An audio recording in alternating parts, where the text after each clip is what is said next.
hukum dan tata cara serta hikmah-hikmah salat, dan itu menjadi salah satu bekal bagi kita kiranya bisa istiqamah melaksanakan salat plus anak-anak kita mudah-mudahan juga diistiqamahkan oleh Allah untuk melaksanakan salat. Judulnya berbahasa Arab tapi isinya berbahasa Bugis, ditulis dalam tulisan lontaran Bugis. Tetapi syaratnya narekoelo dibaca ya macapa mak bahasa Ogi, macatoba mak baca Ogi. Syaratnya kalau kita ini baca kitab ini macapa mak bahasa Ogi, macatoba mak baca Ogi. Meski pandai bahasa Bugis dan pandai baca Bugis, nasabah engkau Ogi maca mak bahasa Ogi, dek nesni mak baca Ogi, nulle makere Ogina bebe bolonna guruku, nabaca makada bebe bolonna guruku.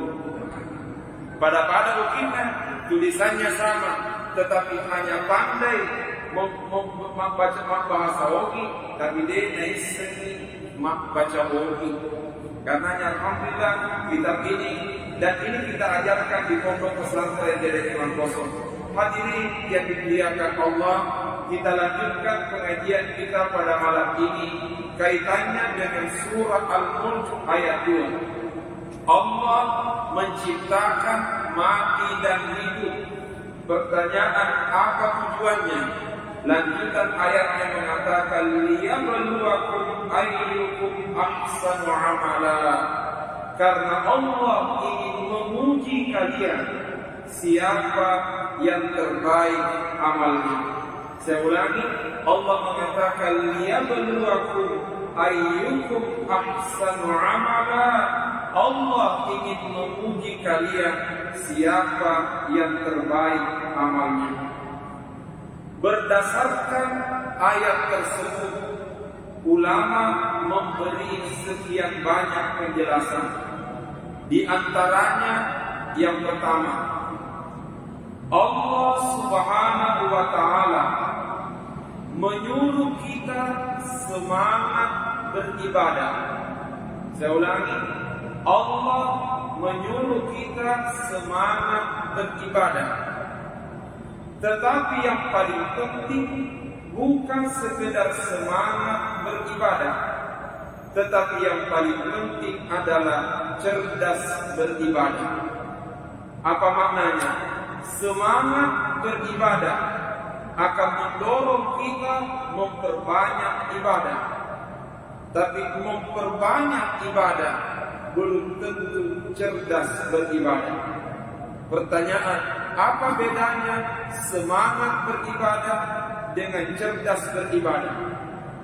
Cerdas beribadah bisa jadi amalnya sedikit, bisa jadi ibadahnya kecil, tapi karena dia cerdas beribadah, sehingga ibadah yang kecil dan sedikit itu bernilai tinggi di sisi Allah Subhanahu wa taala. Pertanyaan, yang mana contohnya? 1. Salat maghrib, mohon maaf, contohnya pelaksanaan ibadah mesti disesuaikan dengan waktunya. Saya ulangi, orang yang cerdas dalam beribadah berusaha melaksanakan ibadah sesuai dengan waktunya. Saya kasih contoh, baca Quran itu mulia. Baca Quran itu mulia. Mendengarkan ceramah dan pengajian itu juga mulia.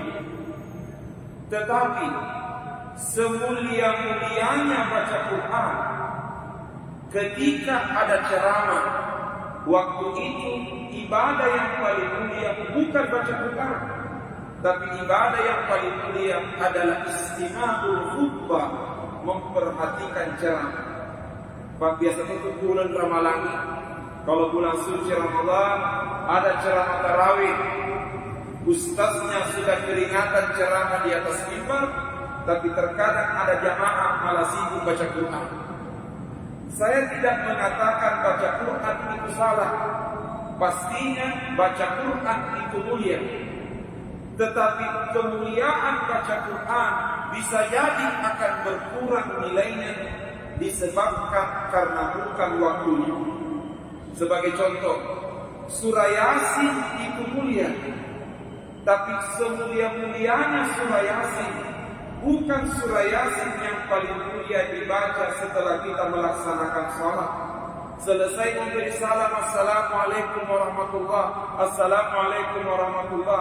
Memang mulia surah Yasin, tapi waktu itu bukan surah Yasin yang paling mulia, tapi yang paling mulia Subhanallah, Alhamdulillah, Allahu Akbar.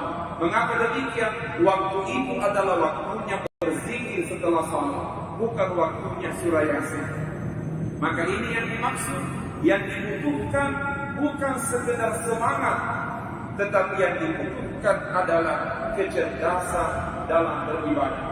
Karenanya ini yang perlu menjadi tanda tanya besar, bahwa apakah kita sudah menjadi orang yang semangat beribadah, dan apakah semangat ibadah itu ditopang dengan kecerdasan beribadah.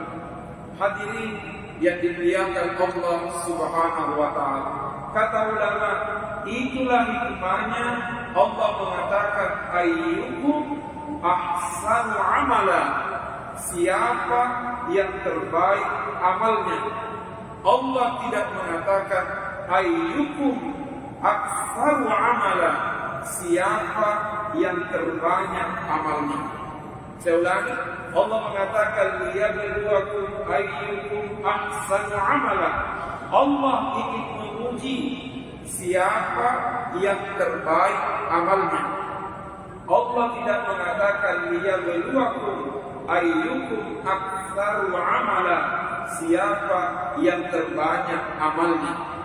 Sebab andai kata Allah mengatakan siapa yang terbanyak amalnya, macam galaran di mahkamah, modalnya semangat. Tapi Allah tidak mengatakan siapa yang terbanyak amalnya, tetapi ahsanu amala, siapa yang terbaik amalnya. Bisa jadi ada orang amalnya kecil, tapi ternyata dia lakukan di waktu yang mulia, di tempat yang mulia, di kondisi yang mulia, menyebabkan amal yang kecil itu bernilai tinggi di sisi Allah Subhanahu wa taala. Dan di sinilah dibutuhkan kecerdasan dalam beramal. Pelajaran yang kedua yang bisa diambil dari ayat tersebut, ketika Allah mengatakan liyabluwakum ayyukum ahsanu amala, siapa pertanyaan yang mana yang dimaksud amal terbaik, yang mana yang dimaksud amal terbaik. Ternyata beragam penafsiran ulama dalam menafsirkan ayat tersebut. Paling berhati-hati dan menjauhkan diri dari kemaksiatan, wa asra'u fi ta'atillah, dan paling cepat melakukan ketaatan. Jadi orang yang terbaik amalnya adalah orang yang paling menjauhi kemaksiatan dan paling cepat melakukan ketaatan. Bahasa Ogina, kami namanini boleh aku namanya, nanti kami namagati religi. Saya ulangi, kami namanini boleh aku namanya, nanti kami namagati religi. Dia berusaha untuk menjauhi kemaksiatan sekaligus cepat melakukan kebaikan. Berarti dengan demikian, yang dimaksud dengan ahsanu amala adalah dilihat dari pengaruhnya amal yang kita lakukan. Pengaruhnya amal yang kita lakukan. Sebagai contoh, engkau masempanya. Ketika salat kita termasuk ahsanu amala, salat yang terbaik, maka salat itu akan membentengi kita dari kemaksiatan, sekaligus salat itu akan mendorong kita cepat melakukan kebaikan. Saya ulangi, naiya koma kesinge sumpajan, ia sumpajan na pancadi bila pun tahu manini boleh diaturkan ini. Nanya na pancadi bila pun tahu maperi-peri untuk ini cini. Salat itu akan mendorong dia menjauhi kemaksiatan, sekaligus mendorong dia untuk bersegera melakukan kebaikan.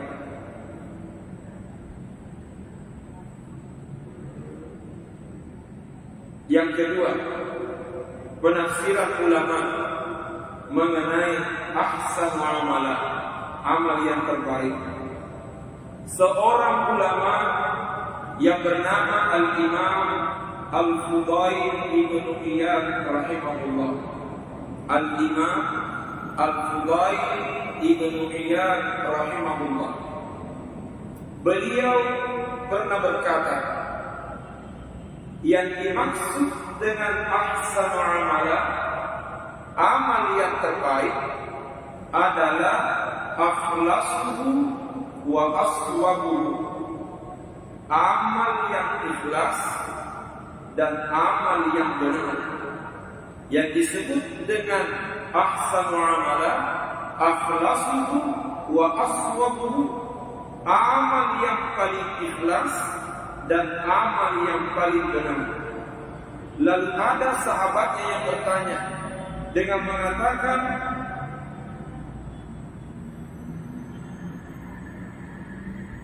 apa yang dimaksud akhlasuhu wa aswabuhu, amal yang paling ikhlas dan amal yang paling benar? Ternyata Al-Imam Al-Fudail Ibn Iyad menjawab, in kana al-'amalu khalisan wa lam yakun sawaban lam yuqbal.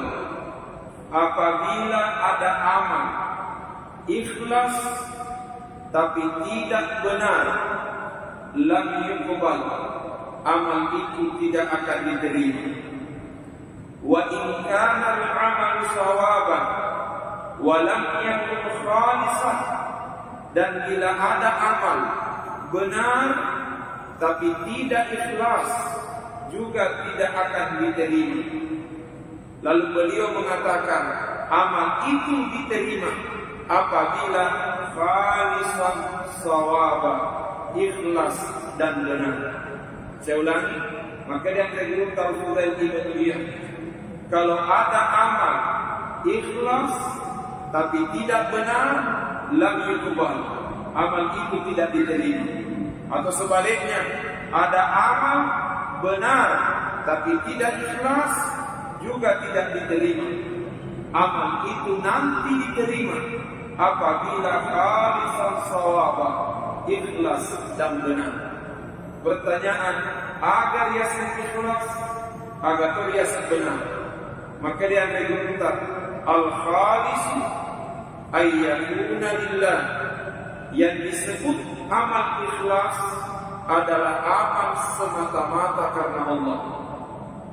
Sementara as-sawab, amal yang benar adalah amal yang dilakukan ayyakuna ala sunnah, amal yang dilakukan sesuai petunjuk Rasulullah sallallahu alaihi wasallam. Mari kita lihat penjelasan ulama. Yang disebut amal ikhlas adalah ayyakuna lillah, amal itu semata-mata karena Allah. Nareko yang kalinya madecinya ini, naya riasnya ikhlas semata-mata karena Allah. Ulama berkata, nareko elok makmur ikhlas. Bila kita ingin belajar ikhlas, maka belajarlah keikhlasan dari surah Al-Ikhlas. Saya ulangi, kata ulama, bila kita ingin belajar ikhlas, maka belajarlah keikhlasan dari surah Al-Ikhlas. Pertanyaan, bagaimana surah Al-Ikhlas? Jawabannya, surah Al-Ikhlas adalah Qul huwallahu ahad. Tapi keunikannya, di dalam Qul huwa tidak ada kata-kata ikhlas. huwallahu ahad, Allahus samad, lam yalid wa lam yulad wa lam yakul lahu kufuwan ahad. Tidak ada kata-kata ikhlas, tapi ternyata qul huwa disebut surah Al-Ikhlas. Berbeda dengan surah An-Nas, qul a'udzu birabbin nas, na taqwa lena. Surah Al-Falaq, qul a'udzu birabbil falaq, na taqwa lena. Surah Al-Lahab, tabbat yada abi lahab, na taqwa lena.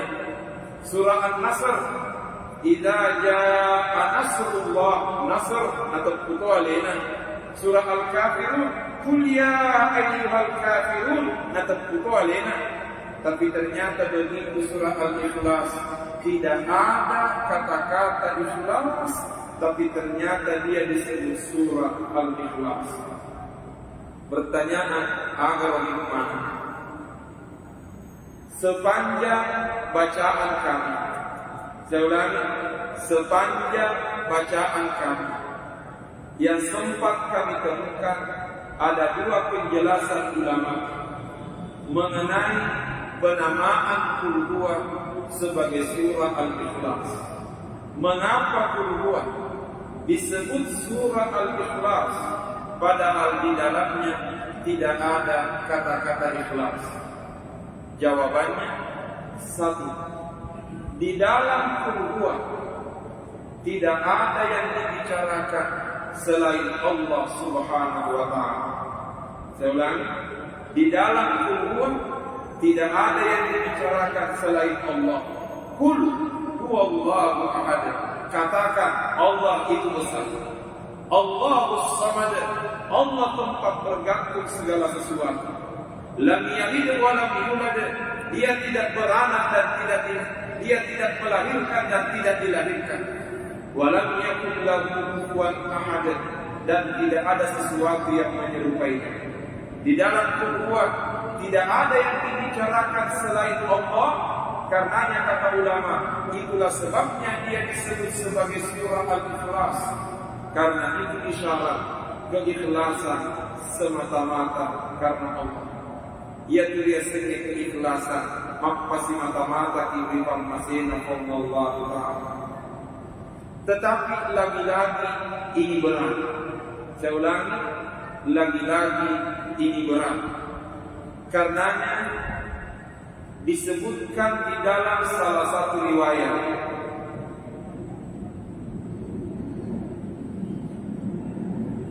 ada salah seorang ulama yang bernama Syekh Muhammad Abu Abdillah. Disebutkan bahwa Syekh Muhammad Abu Abdillah setiap kali selesai melakukan kebaikan, setiap kali selesai melakukan kebaikan, setiap selesai melakukan amal, setiap selesai melakukan ibadah, Syekh Muhammad Abu Abdillah selalu membaca qul huwallahu ahad. Contoh, urai masih dekat, selesai bersedekah, beliau membaca qul huwa. Selesai membaca Quran, sadaqallahul azim, dia baca qul huwa. Setiap selesai melakukan kebaikan, selalu ditutup dengan qul huwallahu ahad. Lalu muncul tanda tanya, agar kira-kira mana Syekh Muhammad Abu Abdillah setiap selesai melakukan kebaikan selalu membaca qul huwallahu ahad? Ternyata ulama menjawab, itulah doanya Syekh Muhammad Abu Abdillah. Sengaja beliau membaca qul huwa karena itu dijadikan doa. Semoga dengan keberkahan surah Al-Ikhlas dia benar-benar diberikan keikhlasan oleh Allah dalam melakukan amal ini. Jadi Pak Kuli ini kata ulama itu memberi penjelasan bahwa itulah doanya Syekh Muhammad Abu Abdillah. Setiap selesai melakukan kebaikan beliau membaca qul huwa. Karena itu merupakan doa kepada Allah, semoga dengan keberkahan surah Al-Ikhlas dia diberikan keikhlasan yang sebenarnya dalam melakukan amal kepada Allah Subhanahu wa Ta'ala. Jadi tungka-tungka Quran makamalan, Quran sedekah, nah baca qul huwallahu ahad. Tapi sebelum lanjut, kami menemukan di dalam kitab Al-Azkar, dalam kitab Al-Azkar An-Nawawiyah yang ditulis oleh Imam Nawawi. Beliau menyebutkan di dalam kitab tersebut pada bab tentang zakat dan sedekah. Syekh Al-Imam Nawawi rahimahullah menjelaskan bahwa dianjurkan bagi orang yang mengeluarkan zakat, bagi orang yang bersedekah, bagi orang yang sudah melakukan kebaikan, apatah lagi berbagi kebaikan dengan orang lain. Kata Imam Nawawi, sebaiknya membaca doanya Nabi Ibrahim, Rabbana taqabbal minna innaka antas samiul alim. Rabbana taqabbal minna innaka antas samiul alim. Tuka kurata makamala engkau celengan lalu yorota ikuti kantongkan, baru kita memasukkan Tuhan dalam celengan. Rabbana taqabbal minna innaka antas samiul alim. Tuhan, terimalah amalku ini. Engkaulah Tuhan yang maha mendengar lagi maha mengetahui. Tapi muncul tanda tanya. Lalu tegena ke rumah kesini baca. Apa Imam Nawawi maka dia Rabbana taqabbal minna. Syekh Muhammad Abu Abdillah maka dia kedua. Pertanyaan tegena maka kesini. Pakai balita kita baca mana? Bila memungkinkan kita baca semuanya. Jadi Rabbana taqabbal minna innaka antas samiul alim. Baru kita lanjutkan dengan membaca qul huwallahu ahad. Semoga dengan keberkahan bacaan itu amal kita diterima dengan benar-benar ikhlas di sisi Allah Subhanahu wa Ta'ala. Hadirin yang dimuliakan Allah, maka kata ulama yang disebut dengan amal ikhlas semata-mata karena Allah, dan itulah pesan dari surah Al-Ikhlas. Tetapi mohon maaf, kalau penjelasan itu yang mau dijadikan pedoman, samana masih tersisa di mahkamah. Kenapa demikian? Karena memurnikan keikhlasan itu benar. Karena terkadang menjalankan tugas dan kewajiban, terkadang ada iming-iming keuntungan duniawi setelahnya. Contoh, ini gurue, loka imapakuru, benar karena Allah, tapi selalu terbayang akan ada yang ditandatangani di kemudian hari. Jadi selalu ada iming-iming duniawi. Pertanyaan, lalu bagaimana keikhlasan itu? Ternyata di dalam Al-Quran, orang ikhlas disebutkan oleh Allah dengan dua istilah di dalam Al-Quran. Pertama, ada yang disebut mukhlis. Yang kedua, ada yang disebut mukhlas. Satu, mukhlis. Dua, mukhlas. Wa ma umiru illa liya'budullaha mukhlishina lahu-d-din. Jadi satu, mukhlis. Yang kedua, mukhlas. Laqad hammat bihi wa hamma biha laula arra'a burhana rabbi kadzalika linasrifa anhu su'a wal fahsya innahu min ibadinal mukhlasin. Dengan kata mukhlasi berarti ada dua istilah orang ikhlas dalam Al-Quran. Satu mukhlis, satu mukhlas. Pertanyaan, ada bedanya mukhlis di bawah mukhlas? Kalau kita yang pernah belajar di pesantren, ada satu pelajaran namanya ilmu saraf. Ada yang disebut isim fa'il, ada yang disebut isim maf'ul. Ia mukhlis isim fa'il, mukhlas isim maf'ul. Bagaimana maksudnya? Mukhlis memaksa diri untuk ikhlas, sementara mukhlas pemberian. Sementara mukhlas artinya adalah keikhlasan itu sudah pemberian dari Allah. Saya ulangi, mukhlis memaksa diri untuk ikhlas. Sementara mukhlas, keikhlasannya sudah pemberian dari dulu. Karenanya, ketika kita disuruh beribadah, Allah mengatakan, wa ma umiru illa liya'budullah mukhlishina lahu-d-din. Mereka tidak diperintahkan beribadah kecuali mukhlis. Artinya pasrah lewat kasihnya.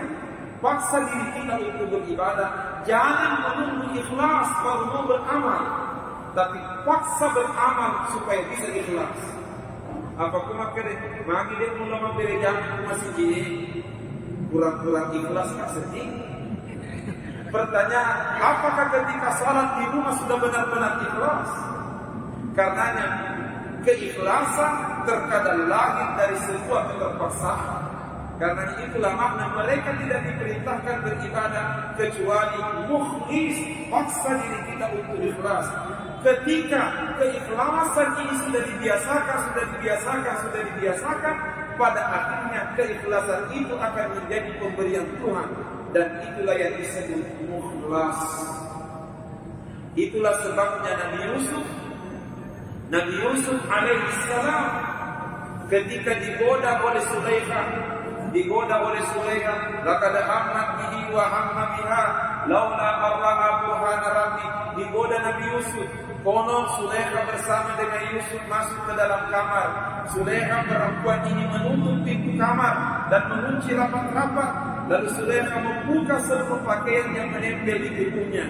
Istilah saya dengan istilah anak muda mengatakan 100% manusia. Pokoknya tahu memesan. Tidak ada pakaian yang menempel di tubuhnya. Untuk Nabi Yusuf tidak dari Makassar. Benteng Nabi Yusuf boleh Makassar, boleh tanpa makanannya alhamdulillah. Biar kita makan masya Allah, atau mungkin langsung mengatakan Bismillah. Tapi yang menjadi tanda tanya apa yang dilakukan Nabi Yusuf waktu itu. Ternyata Allah mengatakan kada laula arra'a burhana rabbi. Sekiranya Nabi Yusuf tidak melihat petunjuk Tuhan, pasti dia terjerumus dalam perbuatan maksiat. Pertanyaan, ada Nabi Yusuf berfirman? Karena Allah mengatakan laula arra'a burhana rabbi.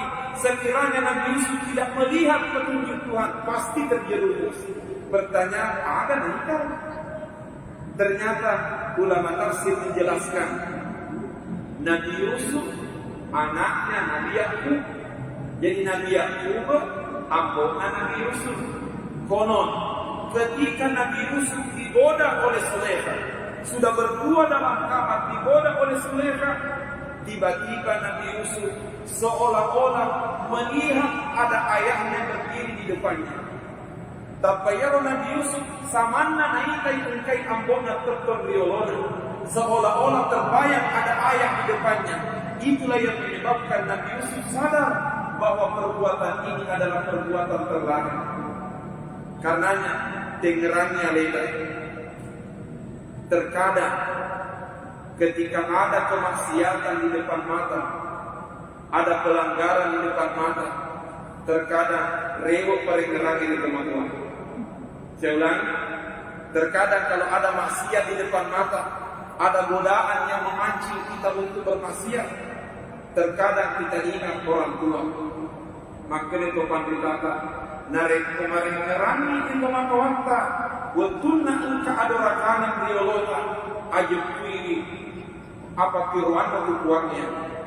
Kata ulama, ketika ada maksiat di depan mata, tiba-tiba kita ingat orang tua, ketahuilah sebenarnya itu burhana rabbi, itu adalah petunjuk Tuhan kepada kita. Cuma terkadang dia tidak ingat.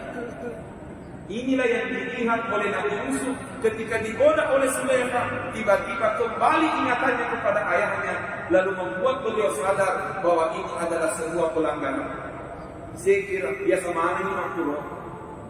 Kutapan keadorakan ya Allah, ada yang menggoda kita biasa beliau paling-palingnya di tomatoan dan dia pun Allah Ta'ala yang ngerang, tapi tomatoan tak yang ngerang. Sebenarnya itu adalah petunjuk Tuhan agar kita menghindari kemaksiatan itu.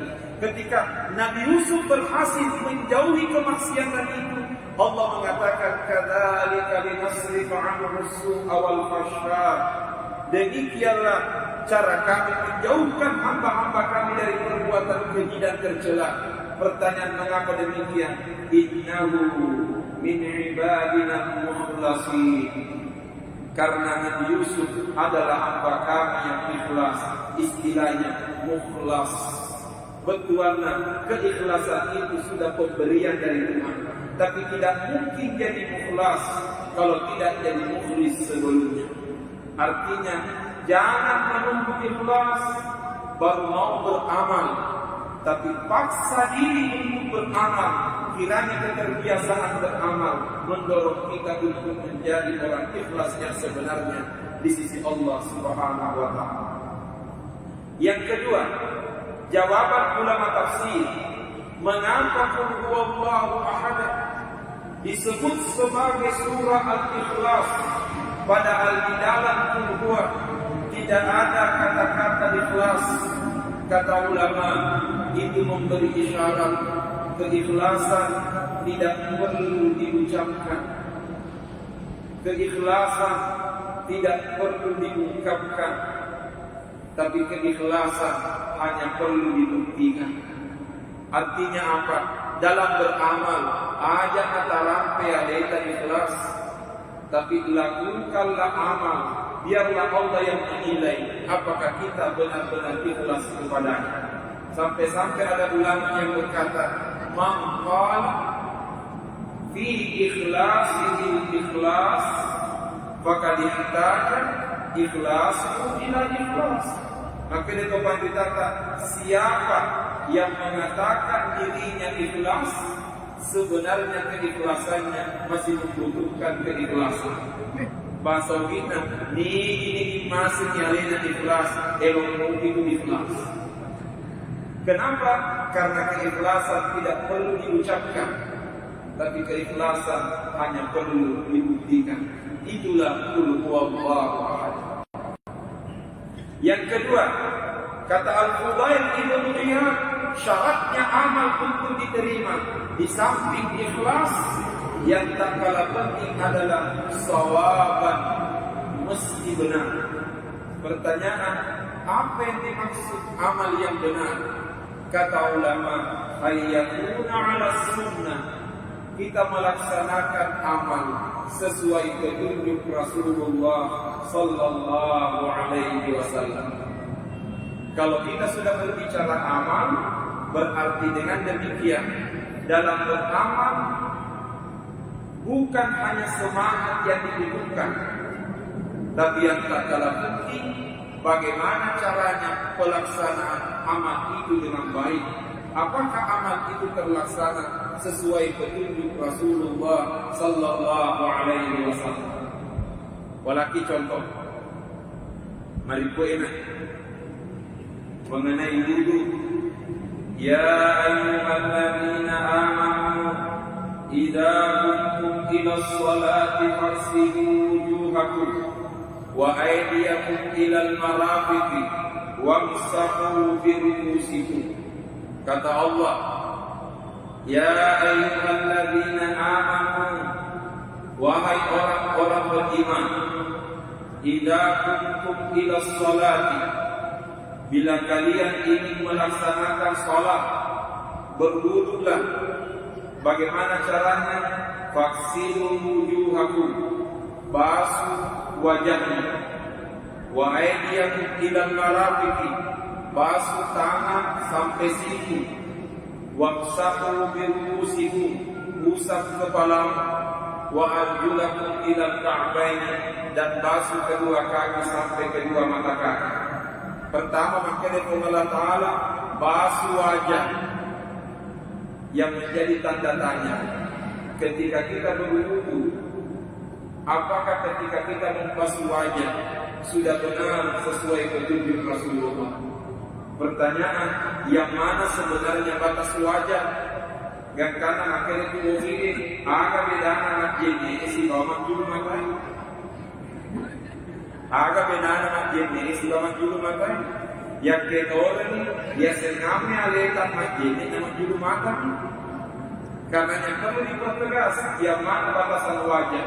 Kata ulama, wajah mulai dari atas yang ditumbuhi rambut sampai di bawah dagu, pangkal telinga kanan sampai pangkal telinga kiri. Ia nari macamnya wajib bisa nari kemajenik. Mulai dari atas yang ditumbuhi rambut. Tapi muncul tanda tanya, Ustaz, maka dinari kok berdikari dokter. Bagaimana caranya untuk membedakan? Jawabannya, sebotak-botaknya orang botak, dia pasti bisa membedakan mana wajahnya, mana kepalanya. Tetapi mohon maaf, yang paling sering kami temukan, Allah mengatakan, wa aydiyakum ilal marafiqi, wa aydiyakum ilal marafiqi. Basuhlah tangan sampai siku. Pertanyaannya, mana yang dimaksud tangan sampai siku? Ternyata ulama menjelaskan yang disebut tangan sampai siku mula capaknya jari-jari di atas, mulai ujung jari-jari tangan sampai siku. Tapi kenyataan terjadi. Ada di antara saudara-saudara kita ketika berwudu malah uai natokkan di mana? Kemudian yang dia gosok mulai dari penggelakan sampai siku. Pak gelakan na gelang siku na nagosok. Dek nagosok itu capak akarang iliman. Padahal itulah makna wa aydiyakum ilal marafiq. Yang kedua, Allah mengatakan basuh tangan sampai siku. Dengan telepon Allah Ta'ala basuh siku sampai tangan. Saya ulangi, Allah mengatakan wa aydiyakum ilal marafiqi, basuh tangan sampai siku. Dengan kena basuh siku sampai tangan. Pak kata biasa makro modelnya. Kumah jadi apalagi berwudu ketika menggunakan keran. Nah putaran kerannya, nah tongkal di mana membasuh siku sampai tangan. Saya tidak berani menyatakan wudunya batal, tapi pastinya menyalahi ketentuan. Semua jenena sah wudunya, cuma menyalahi ketentuan. Sebab ketentuannya mengatakan wa aydiyakum ilal marafiqi, membasuh tangan sampai siku. Dengan kita membasuh siku sampai tangan. Sebenarnya ini adalah masalah sepele, masalah kecil, tapi terkadang masalah yang sepele ini kurang diperhatikan, padahal itu menjadi penentu sahnya ibadah kita yang besar. Terakhir, hadirin yang dimuliakan Allah, ayat ini ditutup liyabluwakum ayyukum ahsanu amala wa huwal azizul ghafur. Dan dialah Allah yang maha perkasa lagi maha pengampun. Pertanyaan, mengapa Allah menutup ayatnya dengan kalimat Al-Aziz Al-Ghafur, maha perkasa lagi maha pengampun? Kata ulama tafsir, Allah sengaja menyebut dirinya Al-Aziz, maha perkasa, dan Allah sengaja menyebut dirinya dengan Al-Ghafur, maha pengampun. Karena itu seolah-olah tantangan kepada umat manusia. Bila kalian tidak mau mendengar, bila kalian selalu ingin melawan, bila kalian ingin selalu membangkang, pastikan sekuat apapun diri kalian, Al-Aziz, saya jauh lebih perkasa. Situ jago lebih jago Pak. Allah menyebut dirinya Al-Aziz sebagai ancaman bagi orang-orang yang suka membangkang. Tapi Allah mengatakan Al-Ghafur, dia Allah yang maha pengampun. Itu merupakan pesan sebejat-bejatnya orang bejat, sejahat-jahatnya orang jahat, sepreman-premannya seorang preman, ketika dia bertobat dan kembali kepada Allah, pastikan Allah itu Al-Ghafur, Allah itu maha pengampun. Karenanya Allah mengatakan, "Qul ya ibadiyalladzina asrafu ala anfusihim." Sampaikan kepada hamba-hambaku semua, ya ibadi, wahai hambaku, alladzina asrafu ala anfusihim, yang telah melakukan tindakan berlebih-lebihan dalam dirinya, yang telah melakukan tindakan durhaka dan penganiayaan, la taqnatu min rahmatillah, jangan berputus asa dari ampunan Allah. Mengapa? Al-Aziz Al-Ghafur, dia maha perkasa sekaligus maha pengampun. Mudah-mudahan dengan adanya penjelasan surah Al-Mulk ayat 2 ini mendorong kita untuk semakin dekat kepada Allah Subhanahu wa taala, karena pastinya hanya dengan dekat kepada Allah kita akan menemukan kebahagiaan dan ketenangan. Kita sampaikan pada pengajian sebelumnya, rekreasi memang menyenangkan, tapi hanya ingat Allah yang menenangkan. Menyenangkan belum tentu menenangkan, tetapi yang menenangkan sudah pasti menyenangkan. Itulah makna ala bizikrillah tatma'innul qulub. Ketahuilah, berzikir kepada Allah itu akan menenangkan hati dan jiwa. Saya kira demikian pengajian kita pada kesempatan kali ini. Semoga Allah memberikan keberkahan kepada kita semua. A'udzu billahi minasyaitonir rajim. Bismillahirrahmanirrahim.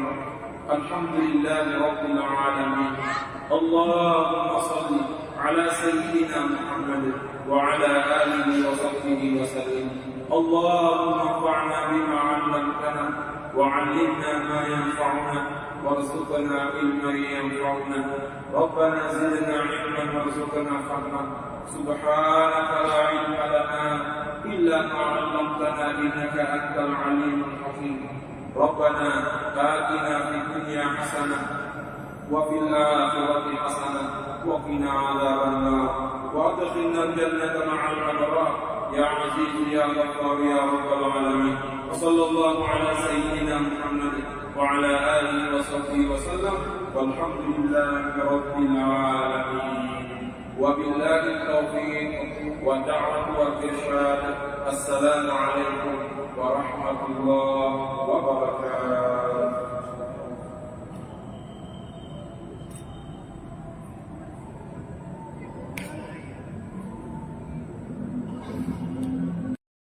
Bagaimana hukum dan tata cara serta hikmah-hikmah salat, dan itu menjadi salah satu bekal bagi kita kiranya bisa istiqamah melaksanakan salat, plus anak-anak kita mudah-mudahan juga diistiqamahkan oleh Allah untuk melaksanakan salat. Judulnya berbahasa Arab tapi isinya berbahasa Bugis, ditulis dalam tulisan lontar Bugis, tetapi syaratnya narekoelo dibaca ya macapa mak bahasa Ogi, macapa mak baca Ogi. Syaratnya kalau kita ingin baca kitab ini, macapa mak bahasa Ogi, macapa mak baca Ogi. Meski pandai bahasa Bugis dan pandai baca Bugis, nasabah engka Ogi maca mak bahasa Ogi, dek nesni mak baca Ogi. Nulle makere Ogina bebe bolonna guruku, na baca makada bebe bolonna guruku. Pada Ogina tulisannya sama, tetapi hanya pandai membaca bahasa Ogi, tapi dia naisni baca Ogi. Karenanya alhamdulillah kitab ini dan ini kita ajarkan di pondok pesantren Dede Imam Kosong. Hadirin yang dimuliakan Allah, kita lanjutkan pengajian kita pada malam ini kaitannya dengan surah Al-Mulk ayat 2. Allah menciptakan mati dan hidup. Pertanyaan, apa tujuannya? Lanjutan ayat yang mengatakan liyabluwakum ayyukum ahsanu amala. Karena Allah ingin menguji kalian siapa yang terbaik amalnya. Saya ulangi, Allah mengatakan liyabluwakum ayyukum ahsanu amala. Allah ingin menguji kalian siapa yang terbaik amalnya. Berdasarkan ayat tersebut, ulama memberi sekian banyak penjelasan. Di antaranya yang pertama, Allah Subhanahu wa taala menyuruh kita semangat beribadah. Saya ulangi, Allah menyuruh kita semangat beribadah. Tetapi yang paling penting bukan sekedar semangat beribadah, tetapi yang paling penting adalah cerdas beribadah. Apa maknanya? Semangat beribadah akan mendorong kita memperbanyak ibadah. Tapi memperbanyak ibadah belum tentu cerdas beribadah. Pertanyaan, apa bedanya semangat beribadah dengan cerdas beribadah? Cerdas beribadah bisa jadi amalnya sedikit, bisa jadi ibadahnya kecil, tapi karena dia cerdas beribadah, sehingga ibadah yang kecil dan sedikit itu bernilai tinggi di sisi Allah Subhanahu wa Ta'ala. Pertanyaan, yang mana contohnya? 1. Salat maghrib, mohon maaf, contohnya pelaksanaan ibadah mesti disesuaikan dengan waktunya. Saya ulangi, orang yang cerdas dalam beribadah berusaha melaksanakan ibadah sesuai dengan waktunya. Saya kasih contoh, baca Quran itu mulia. Baca Quran itu mulia. Mendengarkan ceramah dan pengajian itu juga mulia. Tetapi semulia-mulianya baca Quran, ketika ada ceramah, waktu itu ibadah yang paling mulia bukan baca Quran, tapi ibadah yang paling mulia adalah istima'ul khutbah, memperhatikan ceramah. Pak, biasa tutup bulan Ramadan, kalau bulan suci Ramadan ada ceramah tarawih, ustaznya sudah keringatan ceramah di atas mimbar, tapi terkadang ada jamaah malah sibuk baca Quran. Saya tidak mengatakan baca Quran itu salah, pastinya baca Quran itu mulia. Tetapi kemuliaan baca Quran bisa jadi akan berkurang nilainya disebabkan karena bukan waktunya. Sebagai contoh, surah Yasin itu mulia, tapi semulia-mulianya surah Yasin bukan surah Yasin yang paling mulia dibaca setelah kita melaksanakan salat. Selesai memberi salam, assalamualaikum warahmatullah, assalamualaikum warahmatullah, memang mulia surah Yasin, tapi waktu itu bukan surah Yasin yang paling mulia, tapi yang paling mulia subhanallah, alhamdulillah, Allahu akbar. Mengapa demikian? Waktu itu adalah waktunya berzikir setelah salat, bukan waktunya surah Yasin. Maka ini yang dimaksud, yang dibutuhkan bukan sekedar semangat, tetapi yang dibutuhkan adalah kecerdasan dalam beribadah. Karenanya ini yang perlu menjadi tanda tanya besar, bahwa apakah kita sudah menjadi orang yang semangat beribadah, dan apakah semangat ibadah itu ditopang dengan kecerdasan beribadah. Hadirin yang dimuliakan Allah Subhanahu wa Ta'ala, kata ulama, itulah hikmahnya Allah mengatakan ayyukum ahsanu amala, siapa yang terbaik amalnya.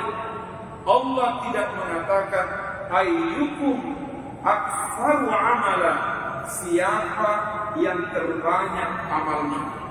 Saya ulangi, Allah mengatakan liyabluwakum ayyukum ahsanu amala. Allah ingin menguji siapa yang terbaik amalnya. Allah tidak mengatakan liyabluwakum ayyukum aktsaru amala, siapa yang terbanyak amalnya. Sebab andai kata Allah mengatakan siapa yang terbanyak amalnya, macam galaran amal, modalnya semangat. Tapi Allah tidak mengatakan siapa yang terbanyak amalnya, tetapi ahsanu amala, siapa yang terbaik amalnya. Bisa jadi ada orang amalnya kecil, tapi ternyata dia lakukan di waktu yang mulia, di tempat yang mulia, di kondisi yang mulia menyebabkan amal yang kecil itu bernilai tinggi di sisi Allah Subhanahu wa taala. Di sinilah dibutuhkan kecerdasan dalam beramal.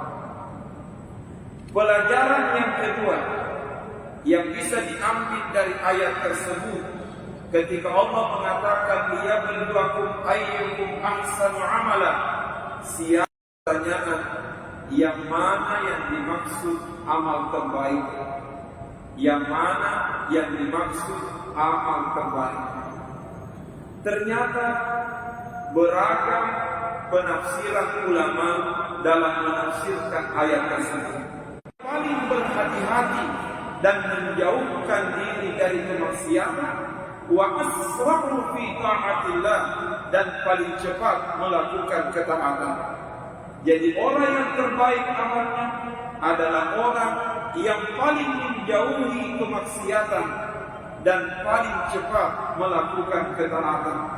Bahasa ogina kami namanini boleh diatunannya nanti kami namagati rilejiki. Saya ulangi, kami namanini boleh diatunannya nanti kami namagati rilejiki. Dia berusaha untuk menjauhi kemaksiatan sekaligus cepat melakukan kebaikan. Berarti dengan demikian, yang dimaksud dengan ahsanu amala adalah dilihat dari pengaruhnya amal yang kita lakukan. Pengaruhnya amal yang kita lakukan. Sebagai contoh, engkau masempanya. Ketika salat kita termasuk ahsanu amala, salat yang terbaik, maka salat itu akan membentengi kita dari kemaksiatan, sekaligus salat itu akan mendorong kita cepat melakukan kebaikan. Saya ulangi, nainya koma kesingi sumpajan, dia sumpajannya napancadi bila pun tahu manini boleh diatunangan ini. Nanya napancadi bila pun tahu maperi-peri ugo ini cini. Salat itu akan mendorong dia menjauhi kemaksiatan, sekaligus mendorong dia untuk bersegera melakukan kebaikan.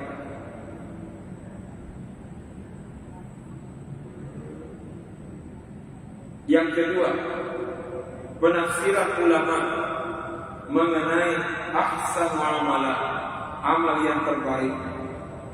Seorang ulama yang bernama Al-Imam Al-Fudail Ibn Iyad rahimahullah.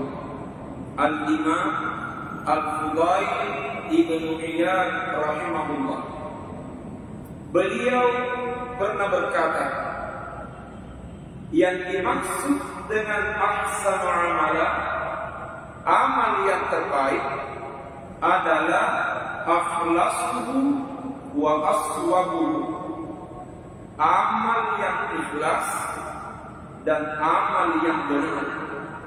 Yang disebut dengan ahsanu amala, akhlasuhu wa aswabuhu, amal yang paling ikhlas dan amal yang paling benar. Lalu ada sahabatnya yang bertanya dengan mengatakan,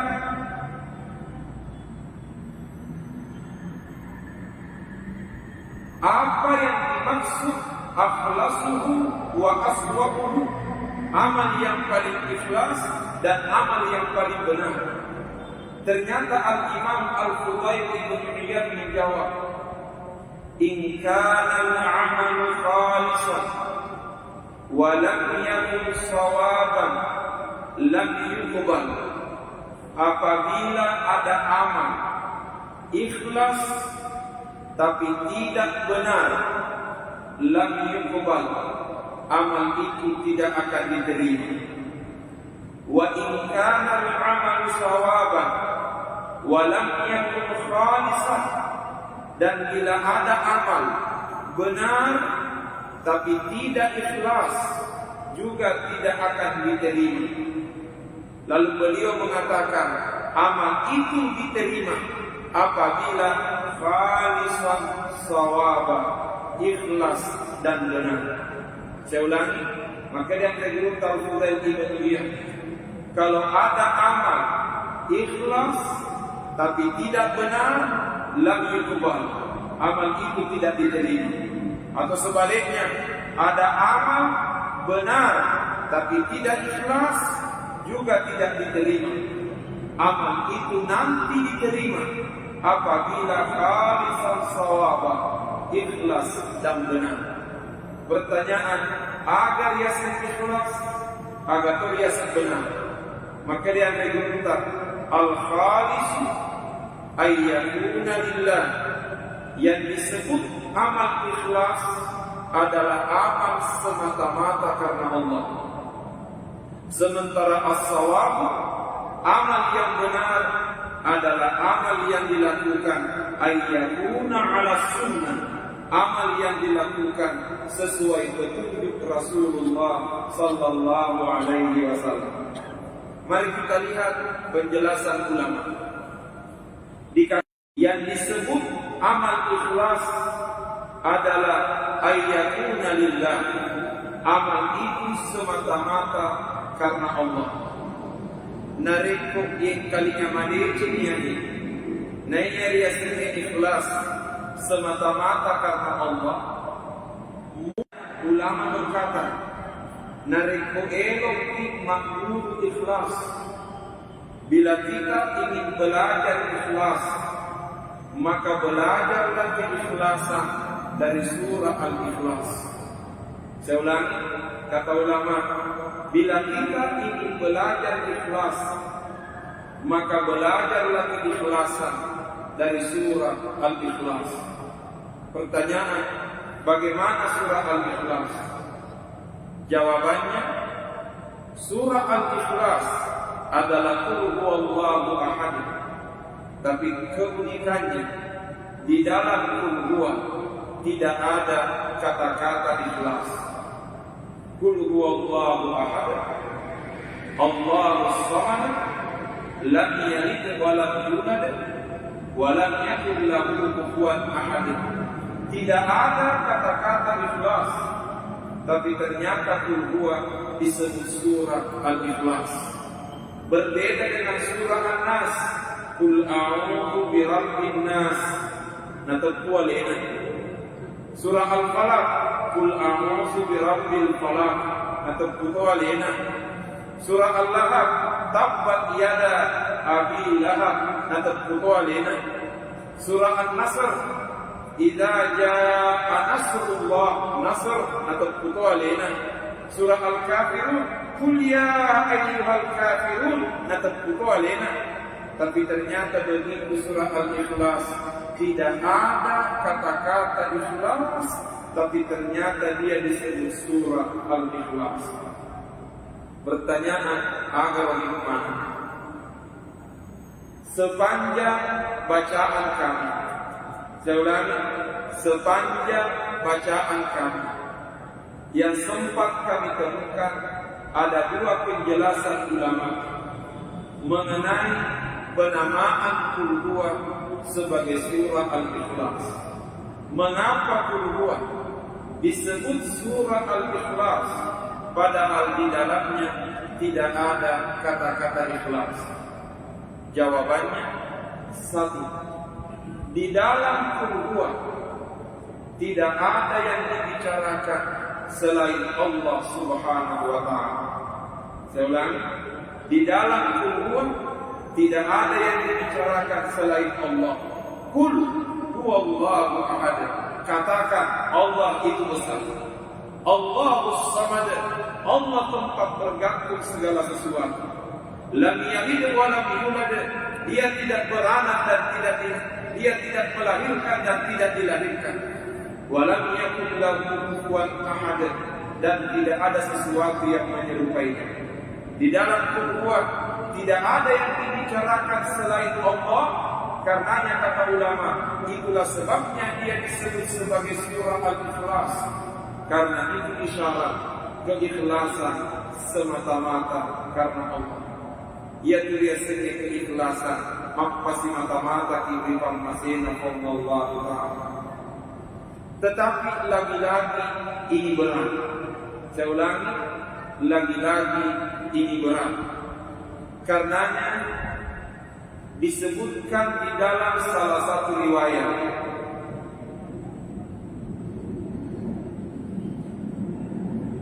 ada salah seorang ulama yang bernama Syekh Muhammad Abu Abdillah. Disebutkan bahwa Syekh Muhammad Abu Abdillah setiap kali selesai melakukan kebaikan, setiap kali selesai melakukan kebaikan, setiap selesai melakukan amal, setiap selesai melakukan ibadah, Syekh Muhammad Abu Abdillah selalu membaca Qul Huwallahu Ahad.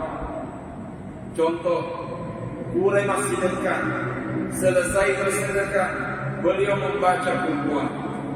Selesai membaca Quran, Sadaqallahul Azim, dia baca Qul Huwa. Setiap selesai melakukan kebaikan, selalu ditutup dengan Qul Huwallahu Ahad. Lalu muncul tanda tanya, agar kira-kira mana Syekh Muhammad Abu Abdillah setiap selesai melakukan kebaikan selalu membaca Qul Huwallahu Ahad? Ternyata ulama menjawab, itulah doanya Syekh Muhammad Abu Abdillah. Sengaja beliau membaca Qul Huwa karena itu dijadikan doa, semoga dengan keberkahan surah Al-Ikhlas dia benar-benar diberikan keikhlasan oleh Allah dalam melakukan amal itu. Jadi faktor ini kata ulama itu memberi penjelasan bahwa itulah doanya Syekh Muhammad Abu Abdillah. Setiap selesai melakukan kebaikan beliau membaca Qul Huwa karena itu merupakan doa kepada Allah, semoga dengan keberkahan surah Al-Ikhlas dia diberikan keikhlasan yang sebenarnya dalam melakukan amal kepada Allah Subhanahu wa taala. Jadi tuka-tuka Quran makamalan, Quran sedekah, nah baca Qul Huwallahu Ahad. Tapi sebelum lanjut, kami menemukan di dalam kitab Al-Azkar, dalam kitab Al-Azkar An-Nawawiyah yang ditulis oleh Imam Nawawi, beliau menyebutkan di dalam kitab tersebut pada bab tentang zakat dan sedekah. Syekh Al-Imam Nawawi rahimahullah menjelaskan bahwa dianjurkan bagi orang yang mengeluarkan zakat, bagi orang yang bersedekah, bagi orang yang sudah melakukan kebaikan, apatah lagi berbagi kebaikan dengan orang lain. Kata Imam Nawawi, sebaiknya membaca doanya Nabi Ibrahim, Rabbana taqabbal minna innaka antas samiul alim. Rabbana taqabbal minna innaka antas samiul alim. Tuka kurata makamala, engkau celengan lalu yorota, ikoti kantongkan, baru kita memasukkan uang dalam celengan. Rabbana taqabbal minna innaka antas samiul alim. Tuhan, terimalah amalku ini, Engkaulah Tuhan yang maha mendengar lagi maha mengetahui. Tapi muncul tanda tanya, lalu tegena ke rumah kesini baca apa Imam Nawawi maka dia Rabbana taqabbal minna. Syekh Muhammad Abu Abdillah maka dia Qul Huwa. Pertanyaan tegena maka si pakai balikan kita baca mana? Bila memungkinkan kita baca semuanya. Jadi Rabbana taqabbal minna innaka antas samiul alim, baru kita lanjutkan dengan membaca Qul Huwallahu Ahad. Semoga dengan keberkahan bacaan itu amal kita diterima dengan benar-benar ikhlas di sisi Allah Subhanahu wa taala. Hadirin yang dimuliakan Allah, maka kata ulama yang disebut dengan amal ikhlas semata-mata karena Allah, dan itulah pesan dari surah Al-Ikhlas. Tetapi mohon maaf, kalau penjelasan itu yang mau dijadikan pedoman, samana masih tersisa di mahkamah. Kenapa demikian? Karena memurnikan keikhlasan itu benar. Karena terkadang menjalankan tugas dan kewajiban, terkadang ada iming-iming keuntungan duniawi setelahnya. Contoh, ini gurue loka imam pakuru benar karena Allah, tapi selalu terbayang akan ada yang ditandatangani di kemudian hari. Jadi selalu ada iming-iming duniawi. Pertanyaan, lalu bagaimana keikhlasan itu? Ternyata di dalam Al-Quran, orang ikhlas disebutkan oleh Allah dengan dua istilah di dalam Al-Quran. Pertama, ada yang disebut mukhlis. Yang kedua, ada yang disebut mukhlas. Satu, mukhlis. Dua, mukhlas. Wa ma umiru illa liya'budullaha mukhlishina lahu-d-din. Jadi satu, mukhlis. Yang kedua, mukhlas. Laqad hammat bihi wa hamma biha laula arra'a burhana rabbi kadzalika linasrifa anhu su'a wal fahsya innahu min ibadina al-mukhlasin. Dengan kata mukhlasin berarti ada dua istilah orang ikhlas dalam Al-Quran.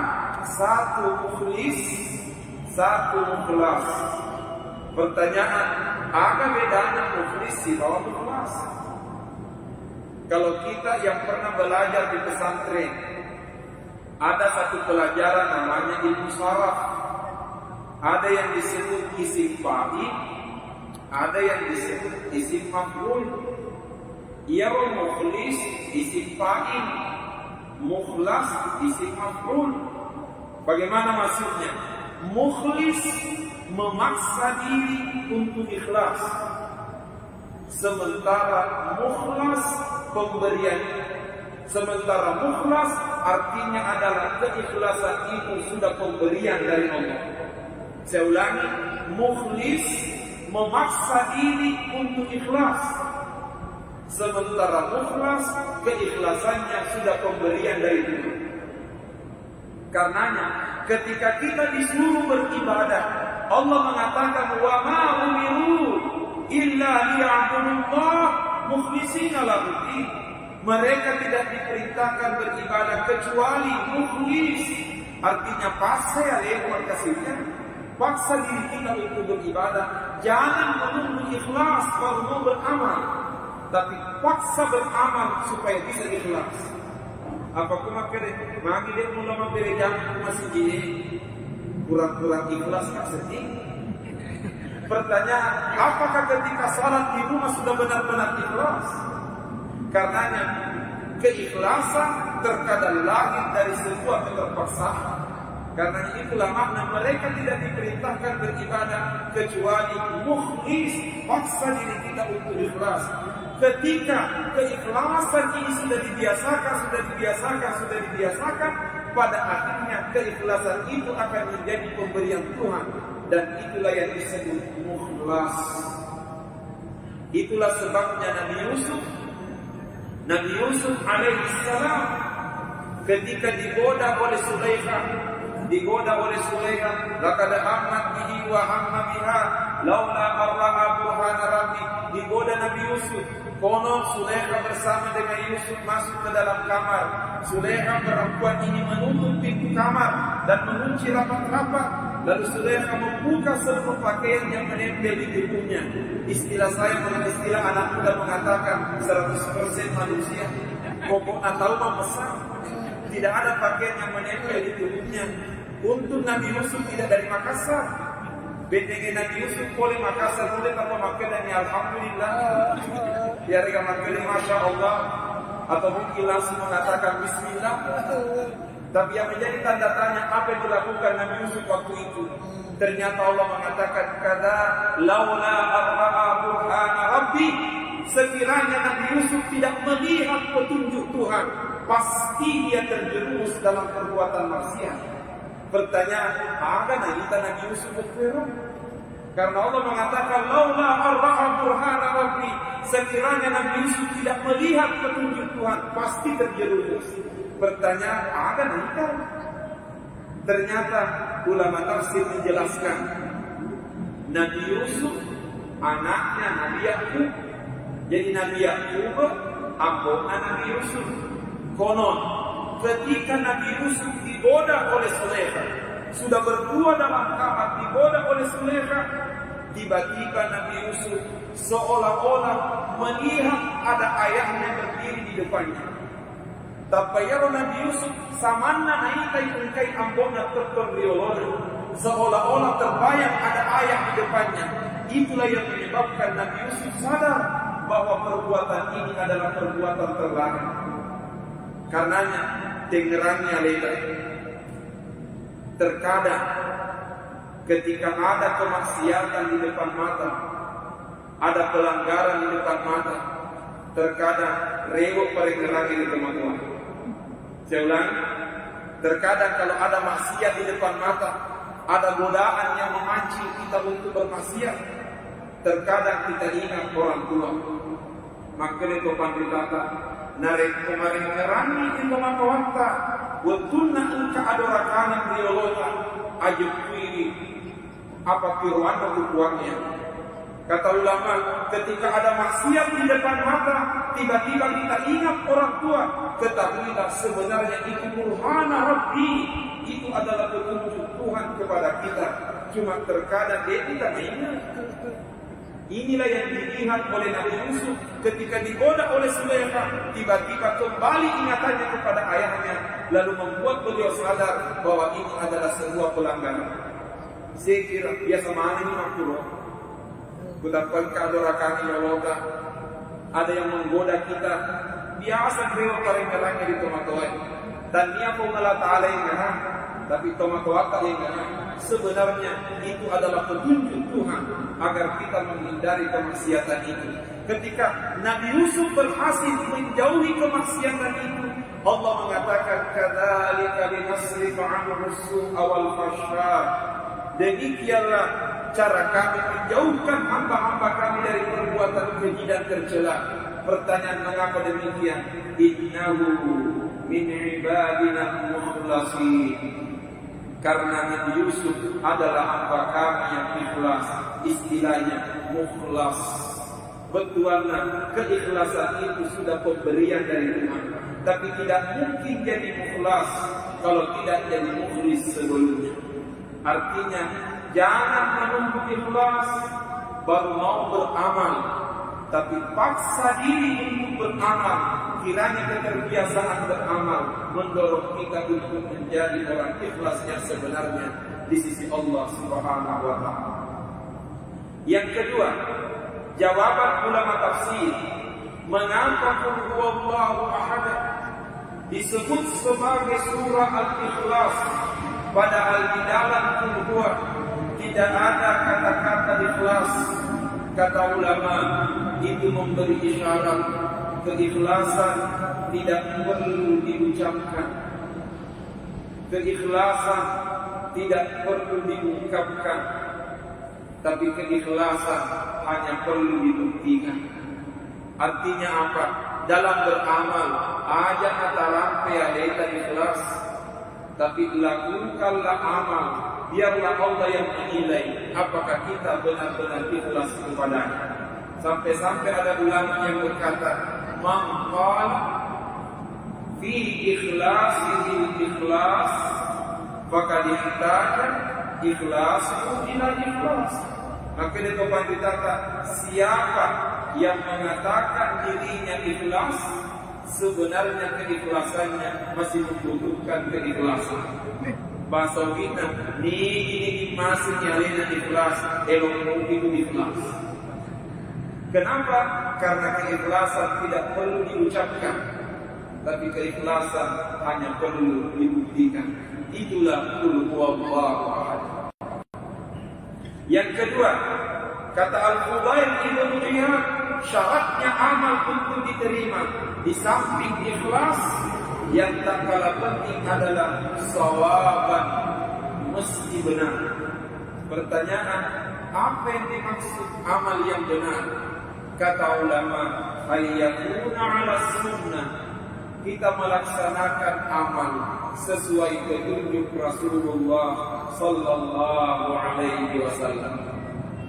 Kalau kita sudah berbicara amal, Berarti dengan demikian dalam beramal bukan hanya semangat yang dibutuhkan, tapi yang tak kalah penting bagaimana caranya pelaksanaan amal itu dengan baik.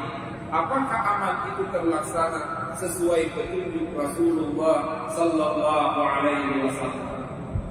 Walaki contoh, mari ku enak mengenai wudu. Ya ayyuhalladzina amanu idza qumtum ilas salati faghsilu wujuhakum wa aydiyakum ilal marafiqi wamsahu bi ru'usikum. Kata Allah, ya ayyuhalladzina amanu, wahai orang-orang beriman, idza qumtum ilas salati, bila kalian ingin melaksanakan salat, berwudulah. Bagaimana caranya? Faghsilu wujuhakum, basuh wajahnya, wa aydiyakum ilal marafiqi, basuh tangan sampai siku, wamsahu bi ru'usikum, usap kepala, wa arjulakum ilal ka'baini, dan basuh kedua kaki sampai kedua mata kaki. Pertama makanya Allah Ta'ala basuh wajah, yang menjadi tanda tanya ketika kita berwudu, apakah ketika kita membasuh wajah sudah benar sesuai petunjuk Rasulullah? Pertanyaan, yang mana sebenarnya batas wajah? Yang karena makanya itu mungkin agak beda anak jadi isi bawah julu makai, agak beda anak jadi isi bawah julu makai. Yang kedua ni, dia sengamnya letak majini nama julu makai. Karena yang perlu dipertegas, yang mana batasan wajah? Kata ulama, wajah mulai dari atas yang ditutupi rambut sampai di bawah dagu, pangkal telinga kanan sampai pangkal telinga kiri. Ia nari macamnya wajib bisa nari kemajini. Mulai dari atas yang ditutupi rambut. Tapi muncul tanda tanya, Ustaz, maka dinarik kobota? Bagaimana dokter? Bagaimana caranya untuk membedakan? Jawabannya, sebotak-botaknya orang botak, dia pasti bisa membedakan mana wajahnya, mana kepalanya. Tetapi mohon maaf, yang paling sering kami temukan, Allah mengatakan, wa aydiyakum ilal marafiqi, wa aydiyakum ilal marafiqi, basuhlah tangan sampai siku. Pertanyaannya, mana yang dimaksud tangan sampai siku? Ternyata ulama menjelaskan yang disebut tangan sampai siku mula capaknya jari-jari di mata, mulai ujung jari-jari tangan sampai siku. Tapi kenyataan terjadi, ada di antara saudara-saudara kita ketika berwudu malah mulai nakokkan di mana, kemudian yang dia gosok mulai dari pergelangan sampai siku. Pak gelangan lentur siku dan gosok, dek nagosok itu ucapan akaran liman. Padahal itulah makna wa aydiyakum ilal marafiq. Yang kedua, Allah mengatakan basuh tangan sampai siku. Dengan telepon Allah Ta'ala basuh siku sampai tangan. Saya ulangi, Allah mengatakan wa aydiyakum ilal marafiq, basuh tangan sampai siku. Dengan kena basuh siku sampai tangan. Kalau biasa makro modelnya, kuma jadi apalagi berwudu ketika menggunakan keran. Nah putaran kerannya, nah tongkal di mana membasuh siku sampai tangan. Saya tidak berani menyatakan wudunya batal, tapi pastinya menyalahi ketentuan. Semua jenena sah wudunya, cuma menyalahi ketentuan. Sebab ketentuannya mengatakan wa aydiyakum ilal marafiqi, membasuh tangan sampai siku. Dengan kita membasuh siku sampai tangan. Sebenarnya ini adalah masalah sepele, masalah kecil, tapi terkadang masalah yang sepele ini kurang diperhatikan, padahal itu menjadi penentu sahnya ibadah kita yang besar. Terakhir, hadirin yang dimuliakan Allah, ayat ini ditutup liyabluwakum ayyukum ahsanu amala wa huwal azizul ghafur. Dan dialah Allah yang Maha Perkasa lagi Maha Pengampun. Pertanyaan, mengapa Allah menutup ayatnya dengan kalimat Al-Aziz Al-Ghafur, Maha Perkasa lagi Maha Pengampun? Kata ulama tafsir, Allah sengaja menyebut dirinya Al-Aziz, Maha Perkasa, dan Allah sengaja menyebut dirinya dengan Al-Ghafur, Maha Pengampun, karena itu seolah-olah tantangan kepada umat manusia. Bila kalian tidak mau mendengar, bila kalian selalu ingin melawan, bila kalian ingin selalu membangkang, pastikan sekuat apapun diri kalian, Al-Aziz, saya jauh lebih perkasa. Situ jago lebih jago, Pak. Allah menyebut dirinya Al-Aziz sebagai ancaman bagi orang-orang yang suka membangkang.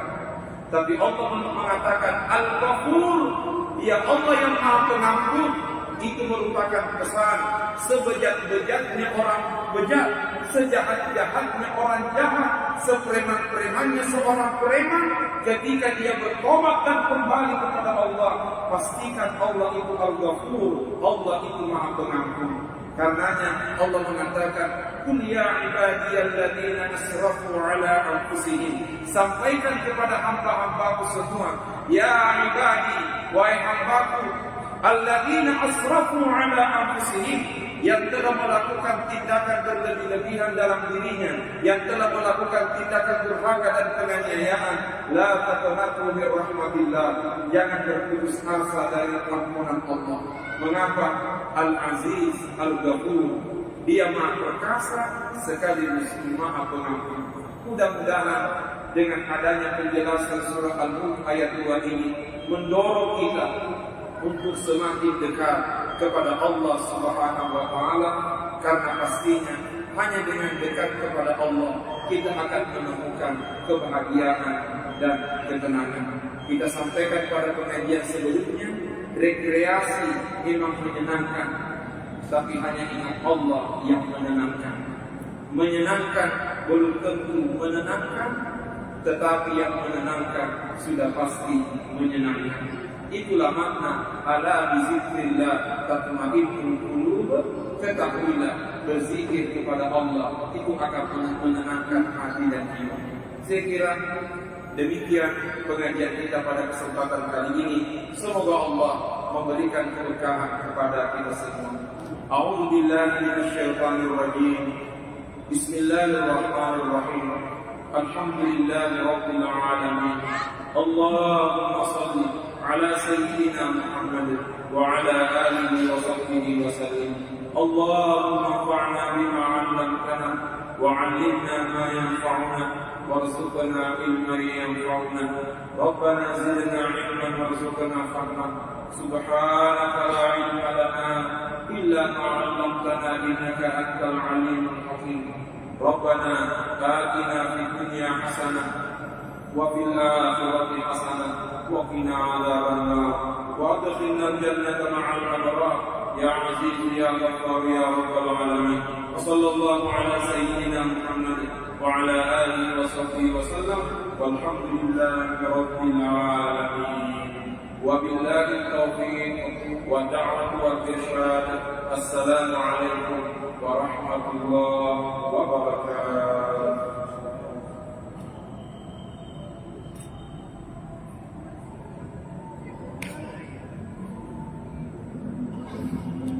Bagaimana hukum dan tata cara serta hikmah salat, dan itu menjadi salah satu bekal bagi kita kiranya bisa istiqamah melaksanakan salat plus anak-anak kita. Mudah-mudahan juga diistiqamahkan oleh Allah untuk melaksanakan salat. Judulnya berbahasa Arab, tapi isinya berbahasa Bugis. Ditulis dalam tulisan lontaran Bugis, tetapi syaratnya narekoelo dibaca ya ini macapa mak bahasa Ogi, maca loba mak baca Ogi. Syaratnya kalau kita ingin baca kitab ini macapa mak bahasa Ogi, maca toba, baca ogi, mesti pandai bahasa Bugis dan pandai baca Bugis. Nasabah engka ogi, maca bahasa ogi, dek nesni baca ogi, nulle makere ogina, bebe bolonna guruku, nabaca makada bebe bolonna guruku. Pada ogina tulisannya sama, tetapi hanya pandai membaca bahasa ogi, tapi dia nesni baca ogi. Karenanya alhamdulillah kitab ini dan ini kita ajarkan di pondok pesantren Dede Imam Kosong.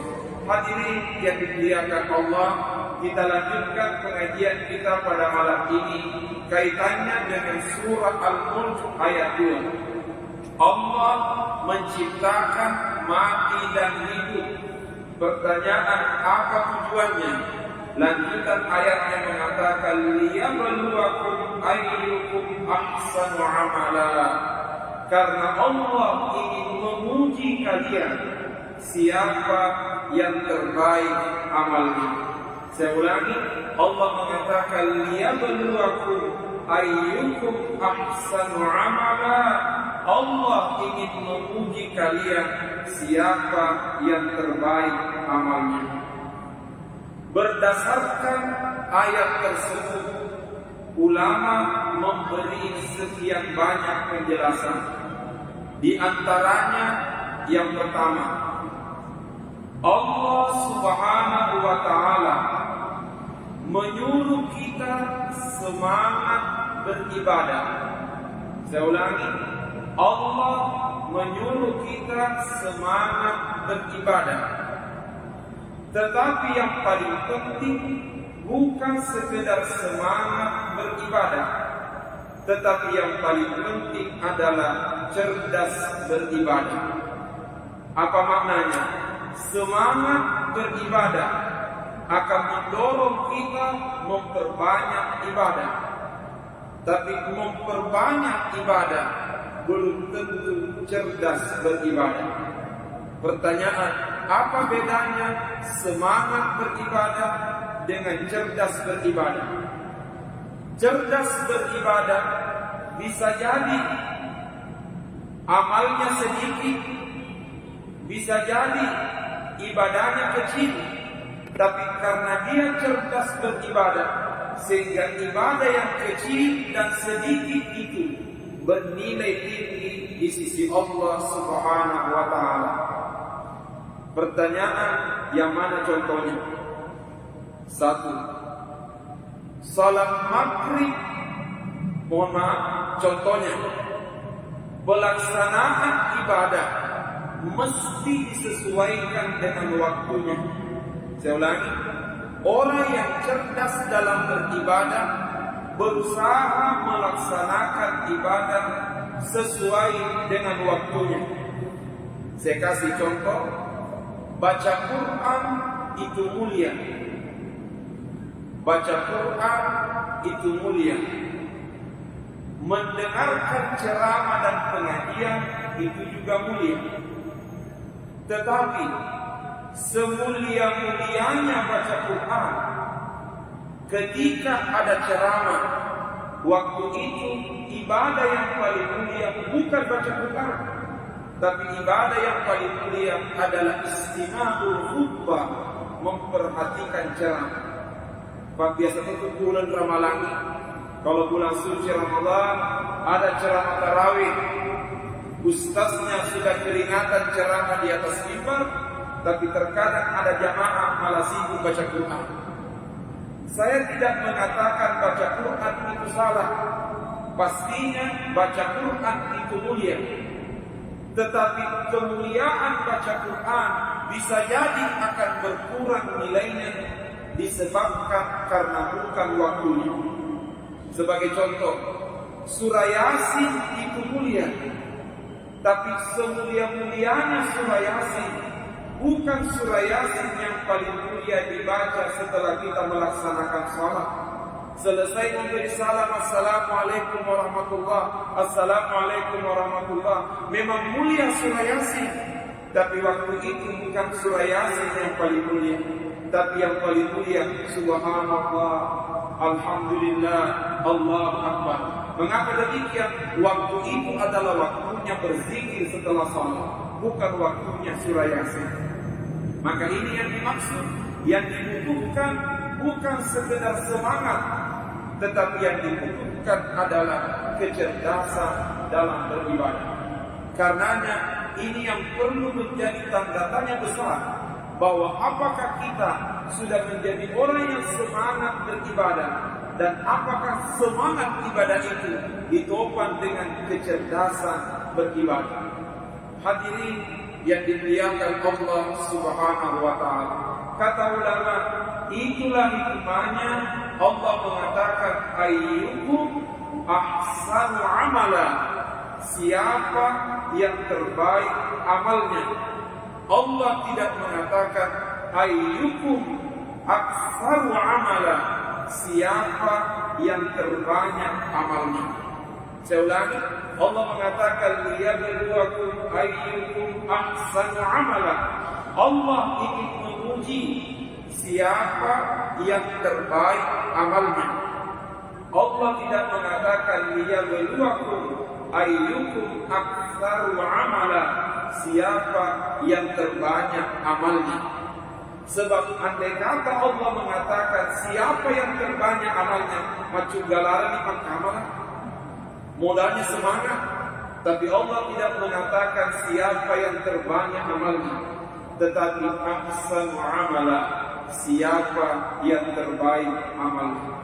Bisa jadi ada orang amalnya kecil, tapi ternyata dia lakukan di waktu yang mulia, di tempat yang mulia, di kondisi yang mulia, menyebabkan amal yang kecil itu bernilai tinggi di sisi Allah Subhanahu wa taala.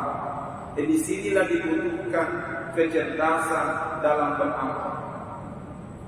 Pelajaran yang kedua yang bisa diambil dari ayat tersebut, ketika Allah mengatakan liyabluwakum ayyukum ahsanu amala, siapa pertanyaan yang mana yang dimaksud amal terbaik, yang mana yang dimaksud amal terbaik. Ternyata beragam penafsiran ulama dalam menafsirkan ayat tersebut. Paling berhati-hati dan menjauhkan diri dari kemaksiatan, wa asra'u fi ta'atillah, dan paling cepat melakukan ketaatan. Jadi orang yang terbaik amalnya adalah orang yang paling menjauhi kemaksiatan dan paling cepat melakukan ketaatan. Bahasa Ogina, kami namanini boleh atunangannya, nanti kami namagati religi. Saya ulangi, kami namanini boleh atunangannya, nanti kami namagati religi. Dia berusaha untuk menjauhi kemaksiatan sekaligus cepat melakukan kebaikan. Berarti dengan demikian, yang dimaksud dengan ahsanu amala adalah dilihat dari pengaruhnya amal yang kita lakukan. Pengaruhnya amal yang kita lakukan. Sebagai contoh, engkau masuk pajak. Ketika salat kita termasuk ahsanu amala, salat yang terbaik, maka salat itu akan membentengi kita dari kemaksiatan, sekaligus salat itu akan mendorong kita cepat melakukan kebaikan. Saya ulangi, naiya toma kesinge sumpajan, ia sumpajan na pancadi bila pun tahu manini boleh diatunangan, naiya na pancadi bila pun tahu maperi-peri ugo ini cini.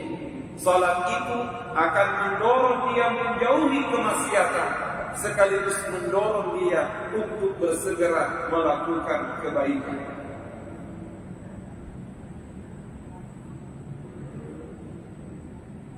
Yang kedua, penafsiran ulama mengenai ahsan amala, amal yang terbaik. Seorang ulama yang bernama Al-Imam Al-Fudail ibn Iyad rahimahullah.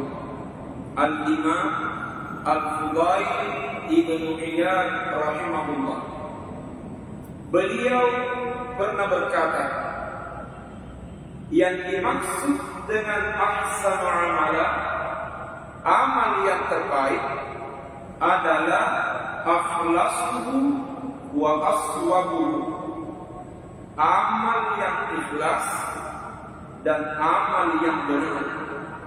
Yang disebut dengan ahsanu amala, akhlasuhu wa aswabuhu, amal yang paling ikhlas dan amal yang paling benar. Lalu ada sahabatnya yang bertanya dengan mengatakan,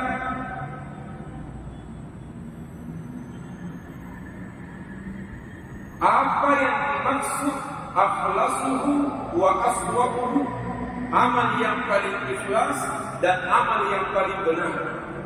Ternyata Al-Imam Al-Fudail ibn Iyad menjawab, in kana al-'amalu khalisan wa lam yakun sawaban lam yuqbal.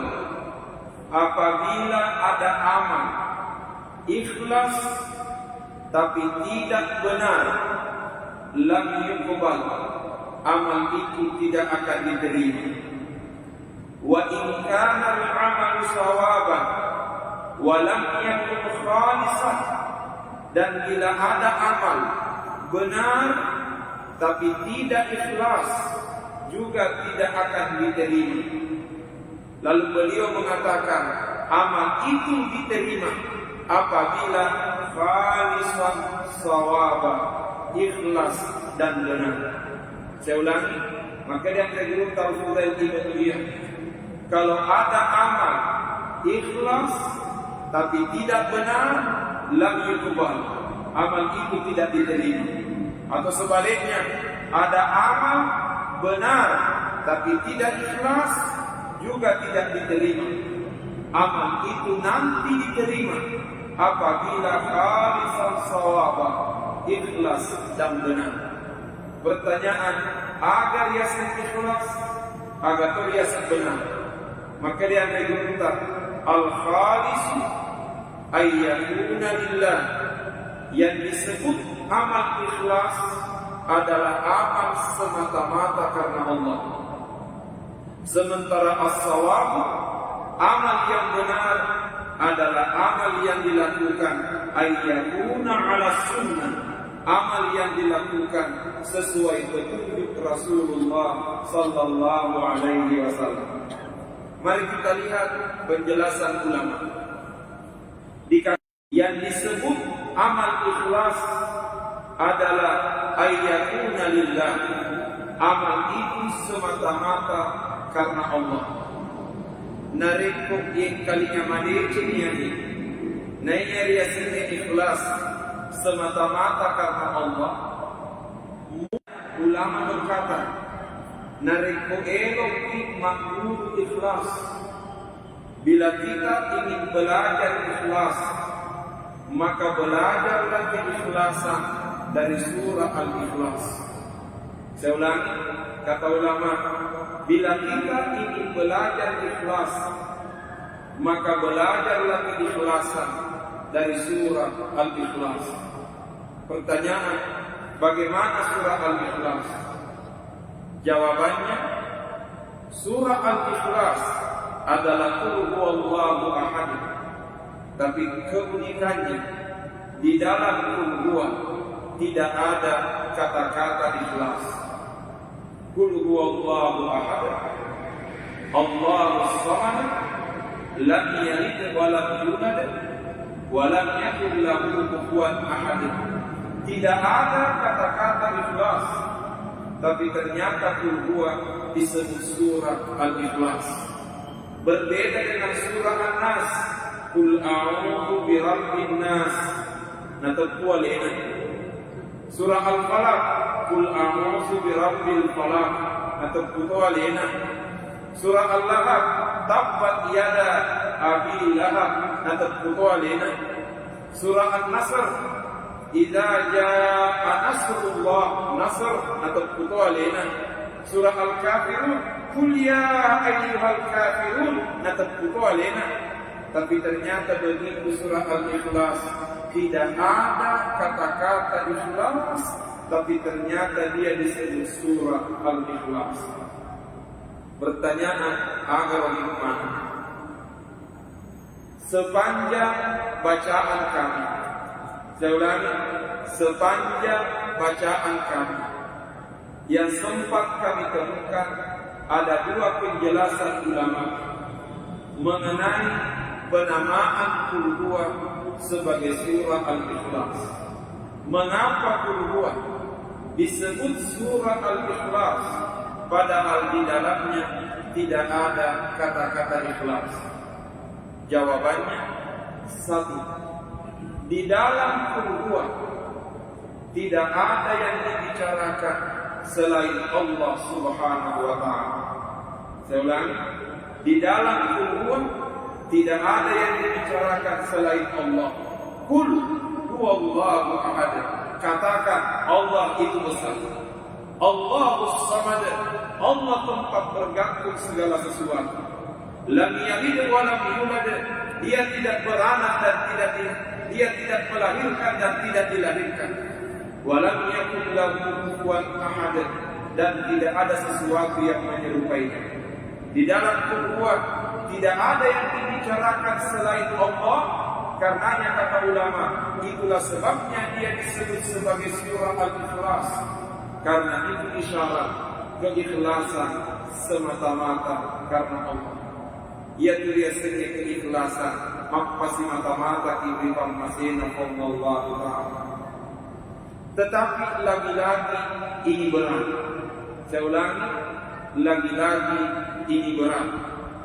Karenanya disebutkan di dalam salah satu riwayat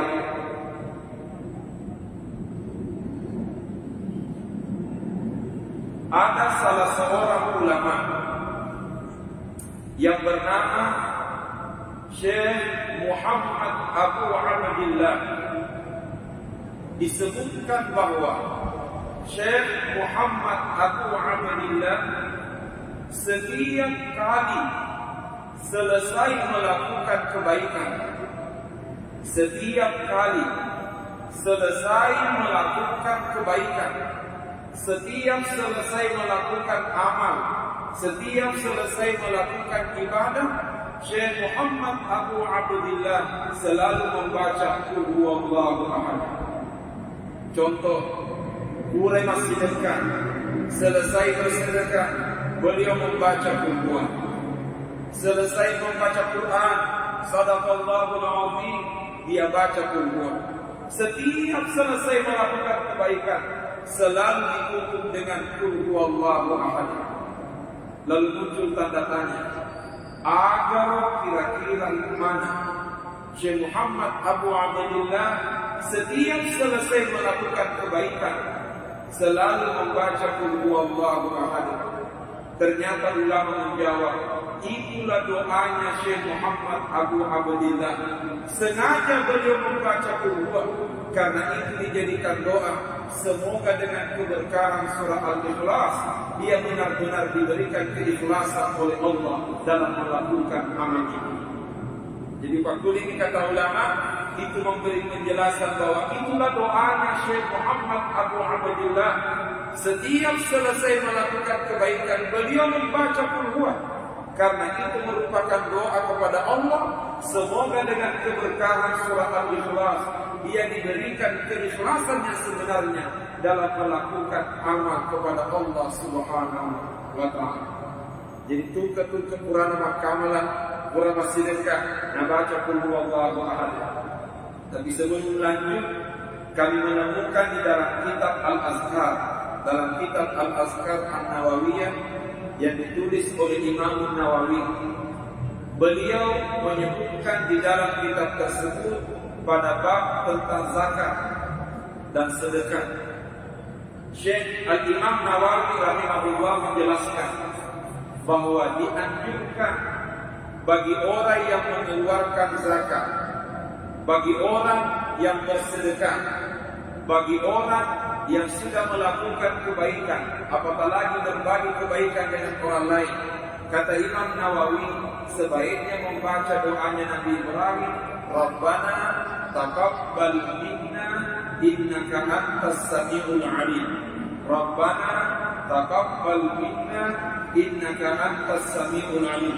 Tuka purata makamala engka celengan lalu yorota ikuti kantongkan, baru kita memasukkan uang dalam celengan. Rabbana taqabbal minna innaka antas samiul alim. Tuhan, terimalah amalku ini. Engkaulah Tuhan yang maha mendengar lagi maha mengetahui. Tapi muncul tanda tanya. Lalu tegena guru maka sini baca. Apa Imam Nawawi maka dari Rabbana taqabbal minna. Syekh Muhammad Abu Abdillah maka dari kedua. Pertanyaan tegena maka sini. Pakai balita kita baca mana? Bila memungkinkan kita baca semuanya. Jadi Rabbana taqabbal minna innaka antas samiul alim. Baru kita lanjutkan dengan membaca qul huwallahu ahad. Semoga dengan keberkahan bacaan itu amal kita diterima dengan benar-benar ikhlas di sisi Allah Subhanahu wa taala. Hadirin yang dimuliakan Allah, maka kata ulama yang disebut dengan amal ikhlas semata-mata karena Allah, dan itulah pesan dari surah Al-Ikhlas. Tetapi mohon maaf, kalau penjelasan itu yang mau dijadikan pedoman samana masih tersisa di mahkamah. Kenapa demikian? Karena memurnikan keikhlasan itu benar. Karena terkadang menjalankan tugas dan kewajiban, terkadang ada iming-iming keuntungan duniawi setelahnya. Contoh, ini gurue, loka imam pakuru benar karena Allah, tapi selalu terbayang akan ada yang ditandatangani di kemudian hari. Jadi selalu ada iming-iming duniawi.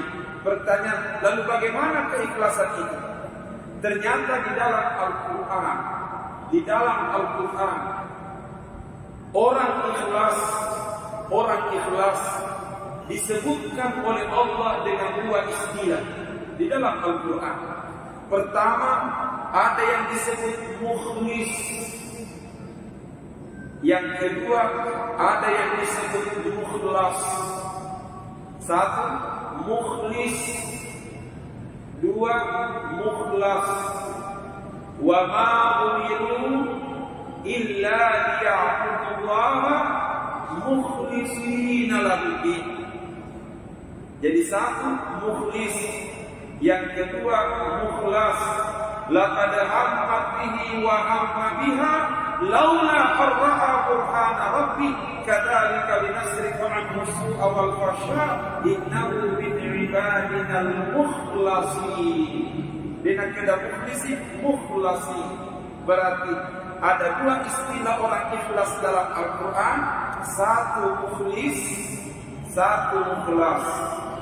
Pertanyaan, apa bedanya mukhlis di bawah mukhlas? Kalau kita yang pernah belajar di pesantren, ada satu pelajaran namanya ilmu saraf. Ada yang disebut isim fa'il, ada yang disebut isim maf'ul. Ya mukhlis isim fa'il, mukhlas isim maf'ul. Bagaimana maksudnya? Mukhlis memaksa diri untuk ikhlas, sementara mukhlas pemberian. Sementara mukhlas artinya adalah keikhlasan itu sudah pemberian dari Allah. Saya ulangi, mukhlis memaksa diri untuk ikhlas, sementara mukhlas keikhlasannya sudah pemberian dari Tuhan. Karenanya ketika kita disuruh beribadah, Allah mengatakan wa ma umiru illa liya'budullah mukhlishina lahu-d-din. Mereka tidak diperintahkan beribadah kecuali mukhlis. Artinya pasrah lewat kasihnya. Paksa diri kita untuk beribadah. Jangan menunggu ikhlas baru mau beramal, tapi paksa beramal supaya bisa ikhlas. Apa kuma kere magi dia ulama bere jam masih kurang-kurang ikhlas tak sedih. Pertanyaan, apakah ketika salat di rumah sudah benar-benar ikhlas? Karenanya keikhlasan terkadang lahir dari sebuah keterpaksaan. Karena itulah makna mereka tidak diperintahkan beribadah kecuali mukhlis, paksa diri kita untuk ikhlas. Ketika keikhlasan ini sudah dibiasakan, pada akhirnya keikhlasan itu akan menjadi pemberian Tuhan, dan itulah yang disebut mukhlas. Itulah sebabnya Nabi Yusuf alaihissalam ketika digoda oleh Sulaikha, laqad hammat bihi wa hamma biha laula arra'a burhana rabbi. Digoda Nabi Yusuf. Konon Sulaikha bersama dengan Yusuf masuk ke dalam kamar. Sulaikha perempuan ini menutup pintu kamar dan mengunci rapat-rapat. Lalu Sulaikha membuka seluruh pakaian yang menempel di tubuhnya. Istilah saya menurut istilah anak muda mengatakan 100% manusia. Pokoknya tahu memesan. Tidak ada pakaian yang menempel di tubuhnya. Untuk Nabi Yusuf tidak dari Makassar. Bendengan Nabi Yusuf boleh Makassar, boleh tanpa makan ya alhamdulillah. Ya rega makan masya Allah, atau mungkin langsung mengatakan Bismillah. Tapi yang menjadi tanda tanya apa yang dilakukan Nabi Yusuf waktu itu. Ternyata Allah mengatakan kada laula arra'a burhana rabbi.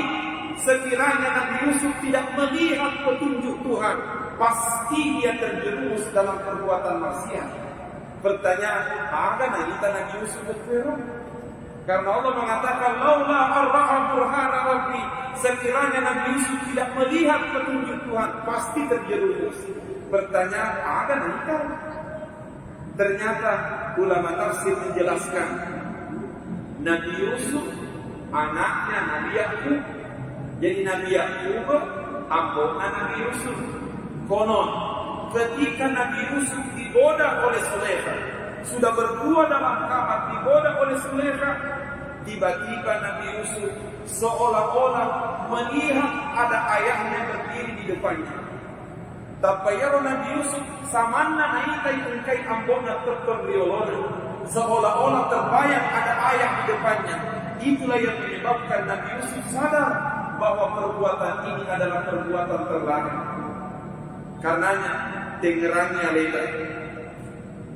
Terkadang ketika ada kemaksiatan di depan mata, ada pelanggaran di depan mata, terkadang rewok peringerangi di teman-teman.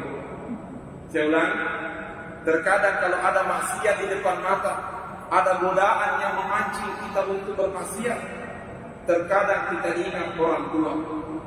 Makanya topan ditata narek kemarin ngerangi itu maka wakta wetulna engka adorakanan diolota ajib ini apa kiruan ketukuannya. Kata ulama, ketika ada maksiat di depan mata, tiba-tiba kita ingat orang tua, ketahuilah sebenarnya itu burhana rabbi, itu adalah petunjuk Tuhan kepada kita. Cuma terkadang dia tidak ingat. Inilah yang dilihat oleh Nabi Yusuf ketika digoda oleh Sulaikha, tiba-tiba kembali ingatannya kepada ayahnya, lalu membuat beliau sadar bahwa ini adalah sebuah pelanggaran. Saya kira biasa mana ini makhluk. Kutapan keadorakan ya Allah, ada yang menggoda kita biasa beliau paling-palingnya di tomatoan dan dia pun Allah Ta'ala yang ngarang, tapi tomatoan yang ngarang. Sebenarnya itu adalah petunjuk Tuhan agar kita menghindari kemaksiatan itu. Ketika Nabi Yusuf berhasil menjauhi kemaksiatan itu, Allah mengatakan kadzalika linasrifa anhu as-su'a wal fahsya. Demikianlah cara kami menjauhkan hamba-hamba kami dari perbuatan keji dan tercela. Pertanyaan mengapa demikian? Innahu min ibadina mukhlasin. Karena Nabi Yusuf adalah hamba kami yang ikhlas. Istilahnya mukhlas. Betulnya keikhlasan itu sudah pemberian dari Tuhan. Tapi tidak mungkin jadi mukhlas kalau tidak jadi mukhlis sebelumnya. Artinya jangan menunggu ikhlas baru mau beramal, tapi paksa diri untuk beramal. Kiranya keterbiasaan beramal mendorong kita untuk menjadi orang ikhlas yang sebenarnya di sisi Allah Subhanahu wa Ta'ala. Yang kedua, jawaban ulama tafsir, mengapa qul huwallahu ahad disebut sebagai surah Al-Ikhlas, padahal di dalam qul huwa tidak ada kata-kata ikhlas. Kata ulama, itu memberi isyarat keikhlasan tidak perlu diucapkan, keikhlasan tidak perlu diungkapkan, tapi keikhlasan hanya perlu dibuktikan. Artinya apa? Dalam beramal aja kata rampe ada ikhlas, tapi lakukanlah amal, biarlah Allah yang menilai apakah kita benar-benar ikhlas kepadanya. Sampai-sampai ada ulama yang berkata, man qala fi ikhlasihi ikhlas faqad ihtaja ikhlasu ila ikhlas. Maka dia berkata, siapa yang mengatakan dirinya ikhlas, sebenarnya keikhlasannya masih membutuhkan keikhlasan. Bahasa kita ini masih nyalina ikhlas, elok itu ikhlas. Kenapa? Karena keikhlasan tidak perlu diucapkan, tapi keikhlasan hanya perlu dibuktikan. Itulah qul huwallahu ahad. Yang kedua, kata Al-Fudail Ibnu Iyad, syaratnya amal untuk diterima di samping ikhlas, yang tak kalah penting adalah sawaban, mesti benar. Pertanyaan, apa yang dimaksud amal yang benar? Kata ulama, hayyakuna ala sunnah, kita melaksanakan amal sesuai petunjuk Rasulullah sallallahu alaihi wasallam. Kalau kita sudah berbicara amal, berarti dengan demikian dalam beramal bukan hanya semangat yang dibutuhkan, tapi yang tak kalah penting bagaimana caranya pelaksanaan amal itu dengan baik.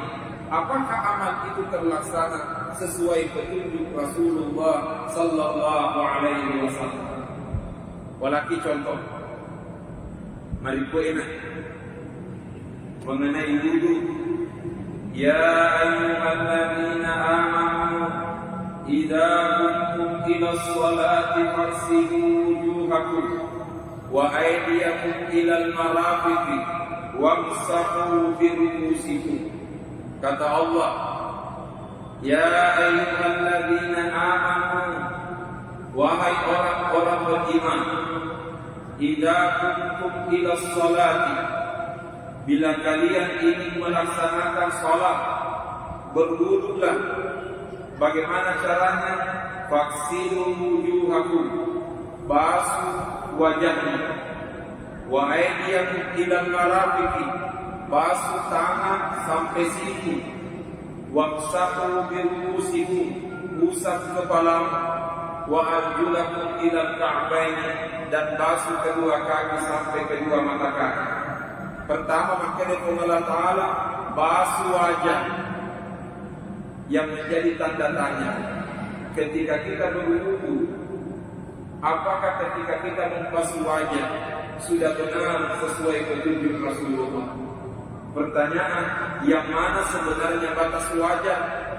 Yang karena makanya itu ini agak beda anak jadi isi bawah dulu makai, agak beda anak jadi isi bawah dulu makai. Yang kedua ni, dia sengamnya letak masjid ini nama dulu makan. Karena yang perlu dipertegas, yang mana batasan wajah? Kata ulama, wajah mulai dari atas yang ditutupi rambut sampai di bawah dagu, pangkal telinga kanan sampai pangkal telinga kiri. Ia nari macamnya wajib bisa nari ke masjid ini. Mulai dari atas yang ditutupi rambut. Tapi muncul tanda tanya, Ustaz, maka dinarik kobota? Berdikari kobota? Bagaimana caranya untuk membedakan? Jawabannya, sebotak-botaknya orang botak, dia pasti bisa membedakan mana wajahnya, mana kepalanya. Tetapi mohon maaf, yang paling sering kami temukan, Allah mengatakan, wa aydiyakum ilal marafiqi, wa aydiyakum ilal marafiqi. Basuhlah tangan sampai siku. Pertanyaannya, mana yang dimaksud tangan sampai siku? Ternyata ulama menjelaskan yang disebut tangan sampai siku mula capaknya jari-jari di atas, mulai ujung jari-jari tangan sampai siku. Tapi kenyataan terjadi. Ada di antara saudara-saudara kita ketika berwudu malah uai nakokkan di mana, kemudian yang dia gosok mulai dari pergelangan sampai siku. Pak gelangan lentur siku dan nagosok, dek nagosok itu capaknya karena liman. Padahal itulah makna wa aydiyakum ilal marafiq. Yang kedua, Allah mengatakan basuh tangan sampai siku. Dengan telepon Allah Ta'ala basuh siku sampai tangan. Saya ulangi, Allah mengatakan wa aydiyakum ilal marafiq, basuh tangan sampai siku. Dengan kena basuh siku sampai tangan. Pak kata biasa makro modelnya kumah jende, apalagi berwudu ketika menggunakan keran. Nah putaran kerannya, nah tokal di mana membasuh siku sampai tangan. Saya tidak berani menyatakan wudunya batal, tapi pastinya menyalahi ketentuan. Semua jendena sah wudunya, cuma menyalahi ketentuan. Sebab ketentuannya mengatakan wa aydiyakum ilal marafiqi, membasuh tangan sampai siku.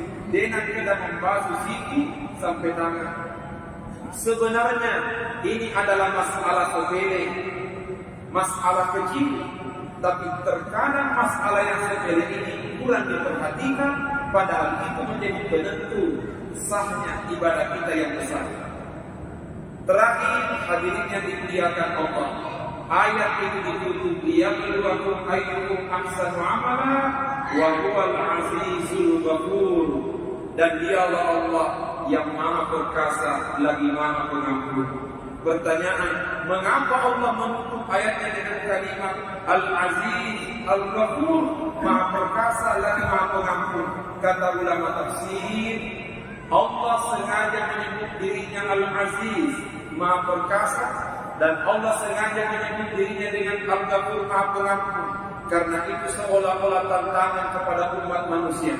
Bila kalian tidak mau mendengar, bila kalian selalu ingin melawan, bila kalian ingin selalu membangkang, pastikan sekuat apapun diri kalian, Al-Aziz, saya jauh lebih perkasa. Situ jago lebih jago Pak. Allah menyebut dirinya Al-Aziz sebagai ancaman bagi orang-orang yang suka membangkang. Tapi Allah mengatakan Al-Ghafur, dia Allah yang maha pengampun. Itu merupakan pesan sebejat-bejatnya orang bejat, sejahat-jahatnya orang jahat, sepreman-premannya seorang preman, ketika dia bertobat dan kembali kepada Allah, pastikan Allah itu Al-Ghafur, Allah itu maha pengampun.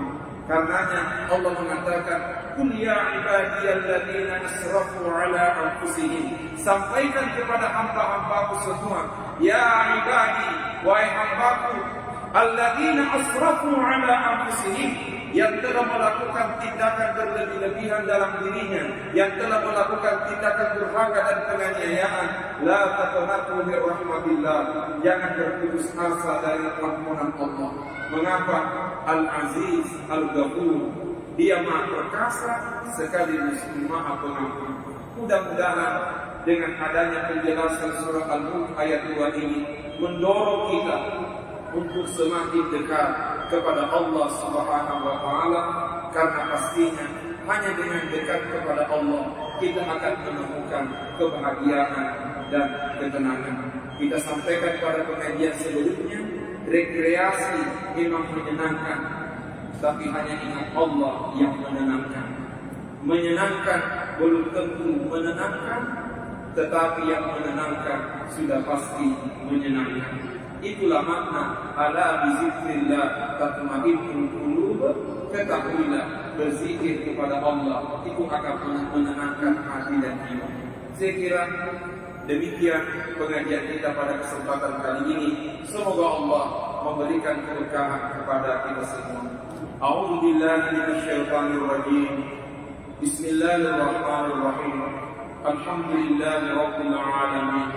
Allahumma salli ala Sayyidina Muhammad wa ala alihi wa sahbihi wa sallim.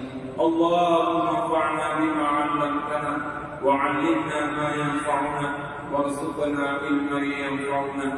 Rabbana zidna 'ilman warzuqna fahman. Subhanaka la 'ilma lana illa ma 'allamtana innaka antal 'alimul hakim. Rabbana atina fid dunya hasanah wa fil akhirati hasanah wa qina 'adzabannar wa adkhilna al-jannata ma'al abrar ya 'aziz ya ghaffar ya rabbal alamin. Wa sallallahu ala sayyidina Muhammad wa ala alihi wa sahbihi wa sallam walhamdulillahi rabbil alamin. Wa billahi taufiq wa da'wah wa irsyad. Assalamu alaikum warahmatullahi wabarakatuh.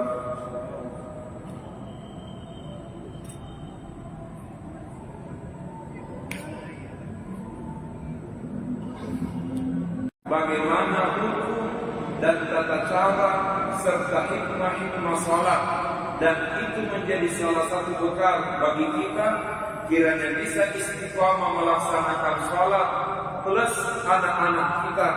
Mudah-mudahan juga diistiqamahkan oleh Allah untuk melaksanakan sholat. Judulnya berbahasa Arab, tapi isinya berbahasa Bugis. Ditulis dalam tulisan lontaran Bugis. Tetapi syaratnya, narekoelo dibaca ya, macapa mak bahasa Ogi, macatopa mak baca Ogi. Syaratnya kalau kita ingin baca kitab ini, macapa mak bahasa Ogi, macatopa mak baca Ogi, meski pandai bahasa Bugis dan pandai baca Bugis. Nasabah engka Ogi, maca mak bahasa Ogi, dek nesri mak baca Ogi, nulle mak kere Ogina, bebe bolonna buruku. Nah baca makada bebe bolona dulu. Pada ukina tulisannya sama, tetapi hanya pandai membaca bahasa Ogi, tapi dia naiseni baca Ogi. Karenanya alhamdulillah kitab ini dan ini kita ajarkan di pondok pesantren Jadi Iman Kosong. Hadirin yang dimuliakan Allah, kita lanjutkan pengajian kita pada malam ini kaitannya dengan surah Al-Mulk ayat 2. Allah menciptakan mati dan hidup. Pertanyaan, apa tujuannya? Lanjutan ayatnya mengatakan liyabluwakum ayyukum ahsanu amala. Karena Allah ingin menguji kalian siapa yang terbaik amalnya. Saya ulangi, Allah mengatakan liyabluwakum ayyukum ahsanu amala. Allah ingin menguji kalian siapa yang terbaik amalnya. Berdasarkan ayat tersebut, ulama memberi sekian banyak penjelasan. Di antaranya yang pertama, Allah Subhanahu wa Ta'ala menyuruh kita semangat beribadah. Saya ulangi, Allah menyuruh kita semangat beribadah. Tetapi yang paling penting bukan sekedar semangat beribadah, tetapi yang paling penting adalah cerdas beribadah. Apa maknanya? Semangat beribadah akan mendorong kita memperbanyak ibadah. Tapi memperbanyak ibadah belum tentu cerdas beribadah. Pertanyaan, apa bedanya semangat beribadah dengan cerdas beribadah? Cerdas beribadah bisa jadi amalnya sedikit, bisa jadi ibadahnya kecil, tapi karena dia cerdas beribadah, sehingga ibadah yang kecil dan sedikit itu bernilai tinggi di sisi Allah Subhanahu wa Ta'ala. Pertanyaan, yang mana contohnya? Satu, salat maghrib, mohon maaf, contohnya pelaksanaan ibadah mesti disesuaikan dengan waktunya. Saya ulangi, orang yang cerdas dalam beribadah berusaha melaksanakan ibadah sesuai dengan waktunya. Saya kasih contoh, baca Quran itu mulia. Baca Quran itu mulia. Mendengarkan ceramah dan pengajian itu juga mulia. Tetapi semulia-mulianya baca Quran, ketika ada ceramah, waktu itu ibadah yang paling mulia bukan baca Quran, tapi ibadah yang paling mulia adalah istima'ul khutbah, memperhatikan ceramah.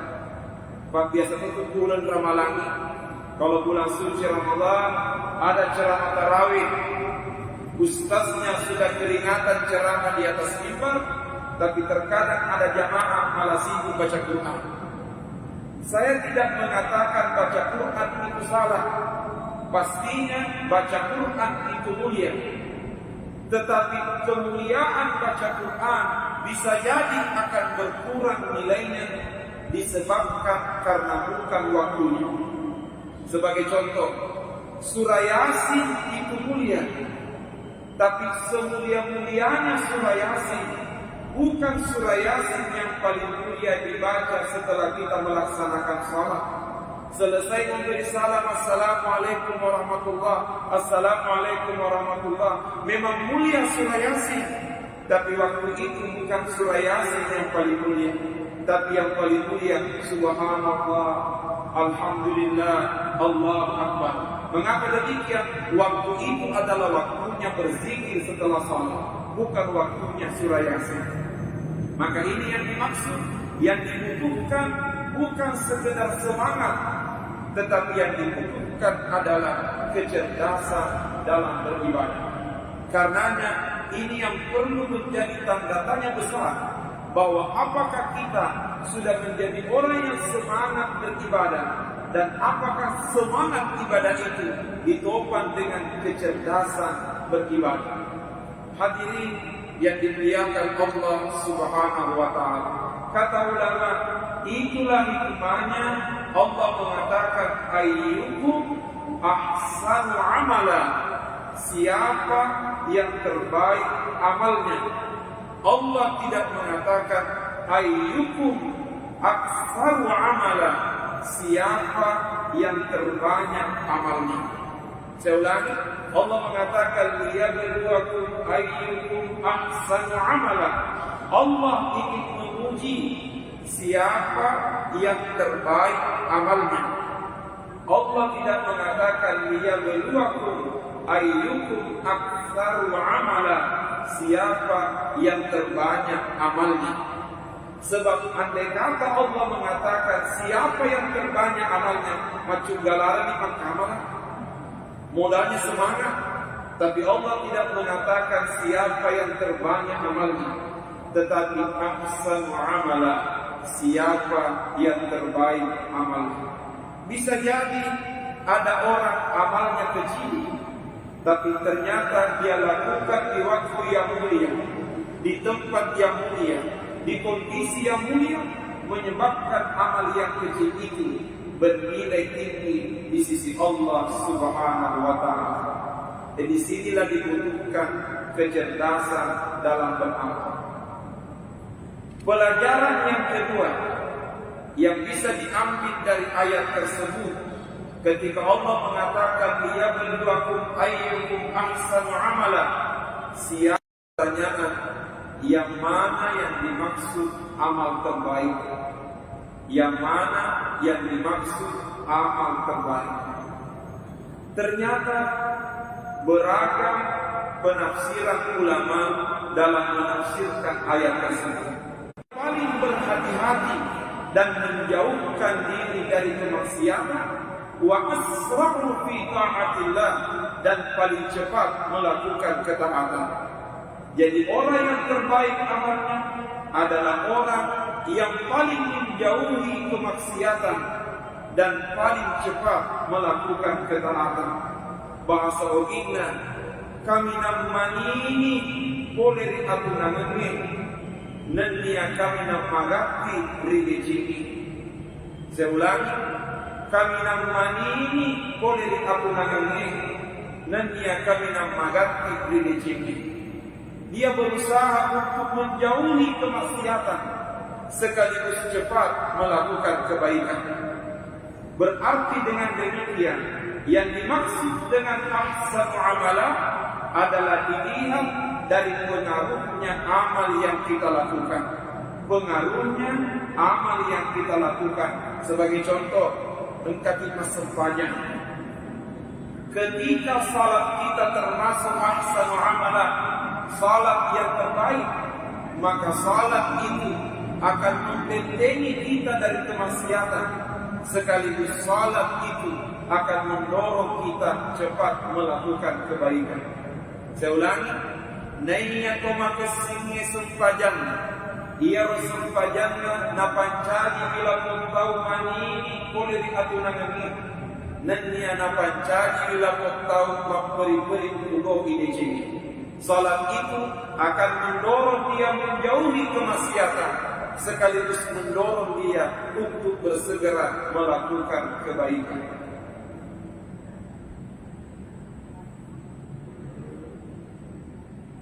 Yang kedua, penafsiran ulama mengenai ahsan amalah, amal yang terbaik. Seorang ulama yang bernama Al-Imam Al-Fudail Ibn Iyad rahimahullah. Al-Imam Al-Fudail Ibn Iyad rahimahullah, beliau pernah berkata, yang dimaksud dengan ahsanu amalah, amal yang terbaik adalah akhlasuhu wa aswabuhu, amal yang ikhlas dan amal yang benar. Yang disebut dengan ahsanu amalah, akhlasuhu wa aswabuhu, amal yang paling ikhlas dan amal yang paling benar. Lalu ada sahabatnya yang bertanya dengan mengatakan,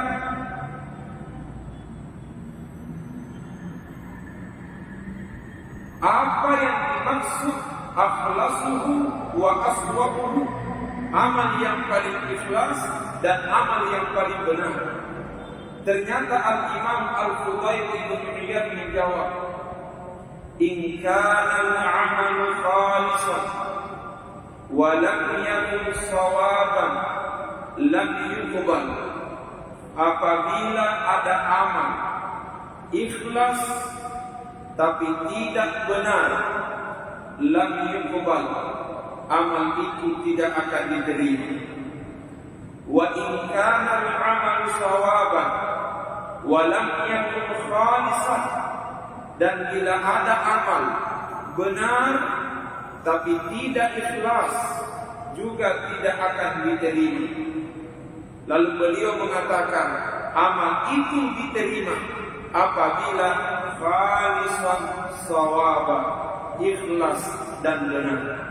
Saya ulangi, maka yang kedua Al-Fudail Ibn Iyad, kalau ada amal ikhlas tapi tidak benar, lam yuqbal, amal itu tidak diterima. Atau sebaliknya, ada amal benar tapi tidak ikhlas, juga tidak diterima. Amal itu nanti diterima apabila khalisan sawaba, ikhlas dan benar. Pertanyaan, agar yasin ikhlas, agar yasin benar, maka dia berkata, al-khalisu ayyakuna lillah, yang disebut amal ikhlas adalah amal semata-mata karena Allah. Sementara as-sawab, amal yang benar adalah amal yang dilakukan ayyakuna ala sunnah, amal yang dilakukan sesuai petunjuk Rasulullah sallallahu alaihi wasallam. Mari kita lihat penjelasan ulama. Yang disebut amal ikhlas adalah ayyakuna lillah. Amal itu semata-mata karena Allah. Nareko yang kalinya madece niani. Naya riasnya ikhlas semata-mata karena Allah.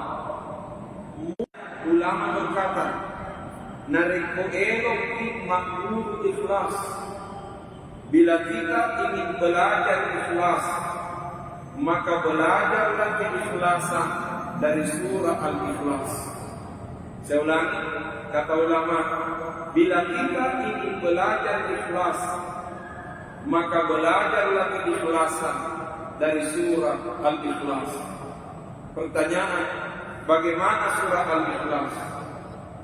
Jawabannya, surah Al-Ikhlas adalah Qul huwallahu ahad. Tapi keunikannya di dalam Qul huwa tidak ada kata-kata ikhlas. Qul huwallahu ahad, Allahus samad, lam yalid wa lam yulad wa lam yakul lahu kufuwan ahad. Tidak ada kata-kata ikhlas, tapi ternyata Qul huwa disebut surah Al-Ikhlas. Berbeda dengan surah An-Nas, Qul a'udzu birabbin nas, natabwa lena.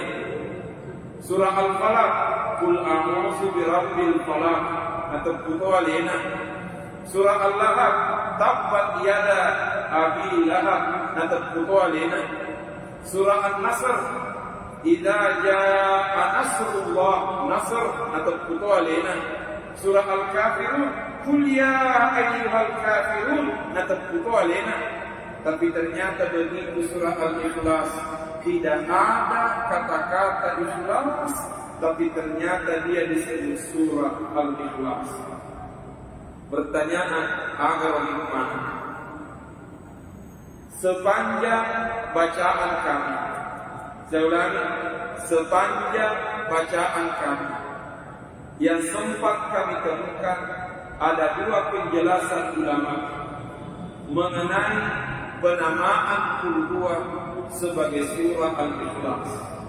Mengapa Qul huwa disebut surah Al-Ikhlas padahal di dalamnya tidak ada kata-kata ikhlas? Jawabannya satu, di dalam Qul huwa tidak ada yang dibicarakan selain Allah Subhanahu wa ta'ala. Saya ulangi, di dalam Qul huwa tidak ada yang dibicarakan selain Allah. Qul huwallahu ahad. Katakan Allah itu besar. Allahus samad. Allah tempat bergantung segala sesuatu. Lam yalid wa lam yulad. Dia tidak beranak dan dia tidak melahirkan dan tidak dilahirkan. Wa lam yakul lahu kufuwan ahad.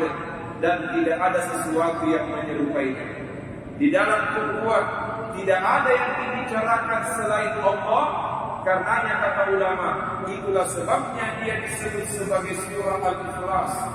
Karena itu isyarat keikhlasan semata-mata karena Allah. Yaitu dia sendiri keikhlasan mapasi mata-mata ibran masina Allah Ta'ala. Tetapi lagi-lagi ini berat. Saya ulangi, lagi-lagi ini berat. Karenanya disebutkan di dalam salah satu riwayat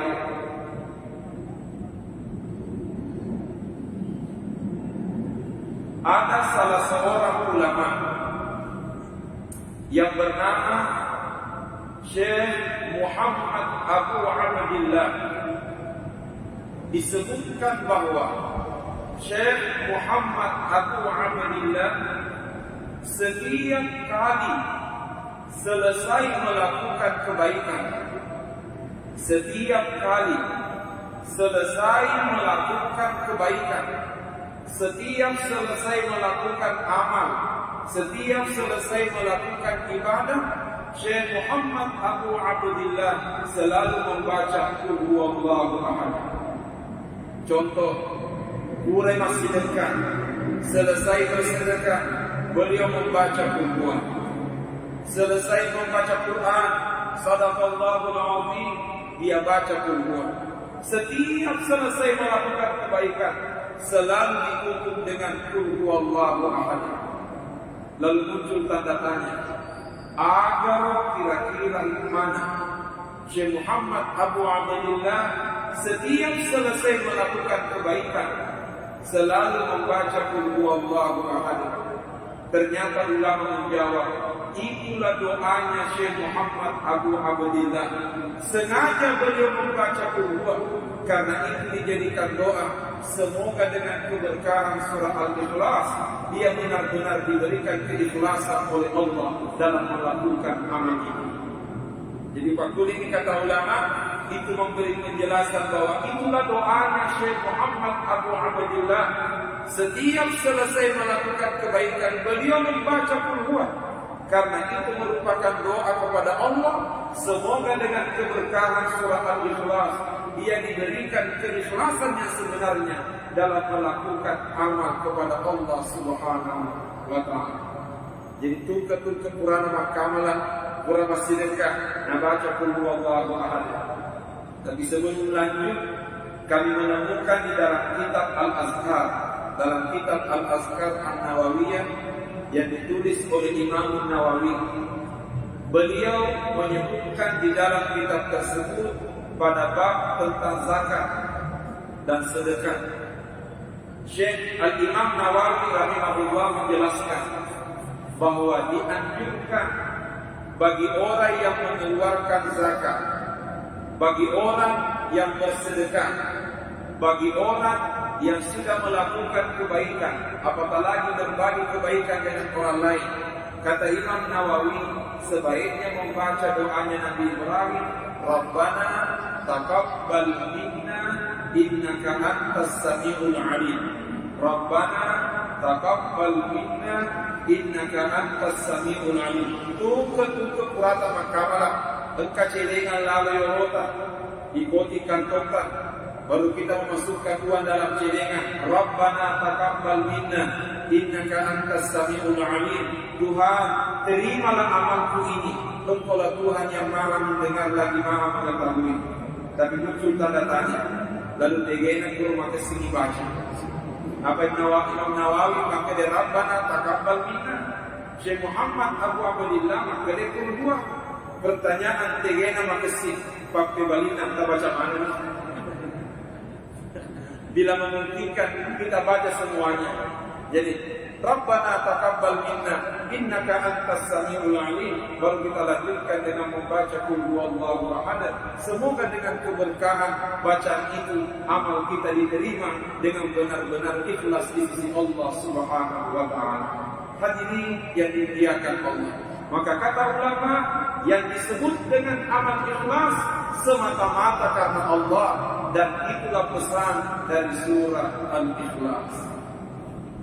Tetapi mohon maaf, kalau penjelasan itu yang mau dijadikan pedoman, samana masih tersisa di mahkamah. Kenapa demikian? Karena memurnikan keikhlasan itu benar. Karena terkadang menjalankan tugas dan kewajiban, terkadang ada iming-iming keuntungan duniawi setelahnya. Contoh, ini gurue, loka imapakuru, benar karena Allah, tapi selalu terbayang akan ada yang ditandatangani di kemudian hari. Jadi selalu ada iming-iming duniawi. Pertanyaan, lalu bagaimana keikhlasan itu? Ternyata di dalam Al-Quran, orang ikhlas disebutkan oleh Allah dengan dua istilah di dalam Al-Quran. Pertama, ada yang disebut mukhlis. Yang kedua, ada yang disebut mukhlas. Satu, mukhlis. Dua, mukhlas. Wa ma umiru illa liya'budullaha mukhlishina lahu-d-din. Jadi satu, mukhlis. Yang kedua, mukhlas. laqad hammat bihi wa hamma biha laula ra'a burhana rabbi kadzalika linasrifa anhu su'a wal fahsya innahu min ibadina al-mukhlasin. Dengan kata mukhlasin berarti ada dua istilah orang ikhlas dalam Al-Quran, satu mukhlis, satu mukhlas. Pertanyaan, apa bedanya mukhlis di bawah mukhlas? Kalau kita yang pernah belajar di pesantren, ada satu pelajaran namanya ilmu saraf. Ada yang disebut isim fa'il, ada yang disebut isim maf'ul. Ya mukhlis isim fa'il, mukhlas isim maf'ul. Bagaimana maksudnya? Mukhlis memaksa diri untuk ikhlas, sementara mukhlas pemberian. Sementara mukhlas artinya adalah keikhlasan itu sudah pemberian dari Allah. Saya ulangi, mukhlis memaksa diri untuk ikhlas, sementara mukhlas keikhlasannya sudah pemberian dari Tuhan. Karenanya ketika kita disuruh beribadah, Allah mengatakan wa ma umiru illa liya'budullah mukhlishina lahu din. Mereka tidak diperintahkan beribadah kecuali mukhlis, artinya paksa lewat kasihnya. Paksa diri kita untuk beribadah. Jangan menunggu ikhlas baru mau beramal, tapi paksa beramal supaya bisa ikhlas. Apa kuma kere magi dek mulama bere jam masih gini kurang-kurang ikhlas tak sedih. Pertanyaan, apakah ketika salat di rumah sudah benar-benar ikhlas? Karenanya keikhlasan terkadang lahir dari sebuah keterpaksaan. Karena itulah makna mereka tidak diperintahkan beribadah kecuali mukhlis, paksa diri kita untuk ikhlas. Ketika keikhlasan ini sudah dibiasakan, pada akhirnya keikhlasan itu akan menjadi pemberian Tuhan, dan itulah yang disebut mukhlas. Itulah sebabnya Nabi Yusuf alaihissalam ketika digoda oleh Sulaikha, laqad hammat bihi wa hamma biha laula ra'a burhana rabbi. Digoda Nabi Yusuf. Konon Sulaikha bersama dengan Yusuf masuk ke dalam kamar. Sulaikha perempuan ini menutup pintu kamar dan mengunci rapat-rapat. Lalu Sulaikha membuka seluruh pakaian yang menempel di tubuhnya. Istilah saya dengan istilah anak muda mengatakan 100% manusia. Pokoknya tahu memesan. Tidak ada pakaian yang menempel di tubuhnya. Untuk Nabi Yusuf tidak dari Makassar. Bedanya Nabi Yusuf boleh Makassar, boleh tanpa makanannya alhamdulillah. Biar mereka makan masya Allah, atau mungkin langsung mengatakan Bismillah. Tapi yang menjadi tanda tanya apa yang dilakukan Nabi Yusuf waktu itu. Ternyata Allah mengatakan kada laula ra'a burhana rabbi. Sekiranya Nabi Yusuf tidak melihat petunjuk Tuhan, pasti dia terjerumus dalam perbuatan maksiat. Pertanyaan, ada Nabi Yusuf berperang? Karena Allah mengatakan laula ra'a burhana rabbi. Sekiranya Nabi Yusuf tidak melihat petunjuk Tuhan, pasti terjerumus. Pertanyaan, ada nikah? Ternyata ulama tafsir menjelaskan Nabi Yusuf anaknya Nabi Yakub. Jadi Nabi Yakub ampun Nabi Yusuf. Konon ketika Nabi Yusuf digoda oleh Sulaikha, sudah berdua dalam kamar digoda oleh Sulaikha, tiba-tiba Nabi Yusuf seolah-olah melihat ada ayahnya berdiri di depannya. Tapayaro Nabi Yusuf samanna naikai tungkai ambona tertoriolona, seolah-olah terbayang ada ayah di depannya. Itulah yang menyebabkan Nabi Yusuf sadar bahwa perbuatan ini adalah perbuatan terlarang. Karenanya dengerannya lebar. Terkadang ketika ada kemaksiatan di depan mata, ada pelanggaran di depan mata, terkadang rewok paling ngeragi di teman-teman. Saya ulangi, terkadang kalau ada maksiat di depan mata, ada godaan yang memancing kita untuk bermaksiat, terkadang kita ingat orang tua. Maka itu panditata narek kemarin ngerani itu makawata wetulna engka adorakana biolota ajib kuiri apa kiruan ukuannya. Kata ulama, ketika ada maksiat di depan mata, tiba-tiba kita ingat orang tua, ketahuilah sebenarnya itu burhana Rabbi, itu adalah petunjuk Tuhan kepada kita. Cuma terkadang dia tidak ingat. Inilah yang dilihat oleh Nabi Yusuf ketika digoda oleh Sulaikha, tiba-tiba kembali ingatannya kepada ayahnya, lalu membuat beliau sadar bahwa ini adalah sebuah pelanggaran. Saya kira biasa mana ini makhluk. Kutakan keadorakan Allah, ada yang menggoda kita, biasa beliau paling-palingnya di tomatoan. Dan dia pun Allah Ta'ala yang ngarang, tapi tomatoan tak yang ngarang. Sebenarnya itu adalah petunjuk Tuhan agar kita menghindari kemaksiatan itu. Ketika Nabi Yusuf berhasil menjauhi kemaksiatan itu, Allah mengatakan kadzalika linasrifa 'anhu as-su'a wal fahsya. Demikianlah cara kami menjauhkan hamba-hamba kami dari perbuatan keji dan tercela. Pertanyaan mengapa demikian? Innahu min ibadina mukhlasin. Karena Nabi Yusuf adalah hamba kami yang ikhlas. Istilahnya mukhlas. Betulnya keikhlasan itu sudah pemberian dari Tuhan. Tapi tidak mungkin jadi mukhlas kalau tidak jadi mukhlis sebelumnya. Artinya jangan menunggu ikhlas baru mau beramal, tapi paksa diri untuk beramal. Kiranya keterbiasaan beramal mendorong kita untuk menjadi orang ikhlas yang sebenarnya di sisi Allah Subhanahu wa Ta'ala. Yang kedua, jawaban ulama tafsir, mengapa qul huwallahu ahad disebut sebagai surah Al-Ikhlas, padahal di dalam qul huwa tidak ada kata-kata ikhlas. Kata ulama, itu memberi isyarat keikhlasan tidak perlu diucapkan. Keikhlasan tidak perlu diungkapkan. Tapi keikhlasan hanya perlu dibuktikan. Artinya apa? Dalam beramal, aja kata rampai ada ikhlas. Tapi lakukanlah amal, biarlah Allah yang menilai apakah kita benar-benar ikhlas kepadanya. Sampai-sampai ada ulama yang berkata, man qala fi ikhlasihi ikhlas faqad ihtaja ikhlasu ila ikhlas. Maka dia berkata, siapa yang mengatakan dirinya ikhlas, sebenarnya keikhlasannya masih membutuhkan keikhlasan.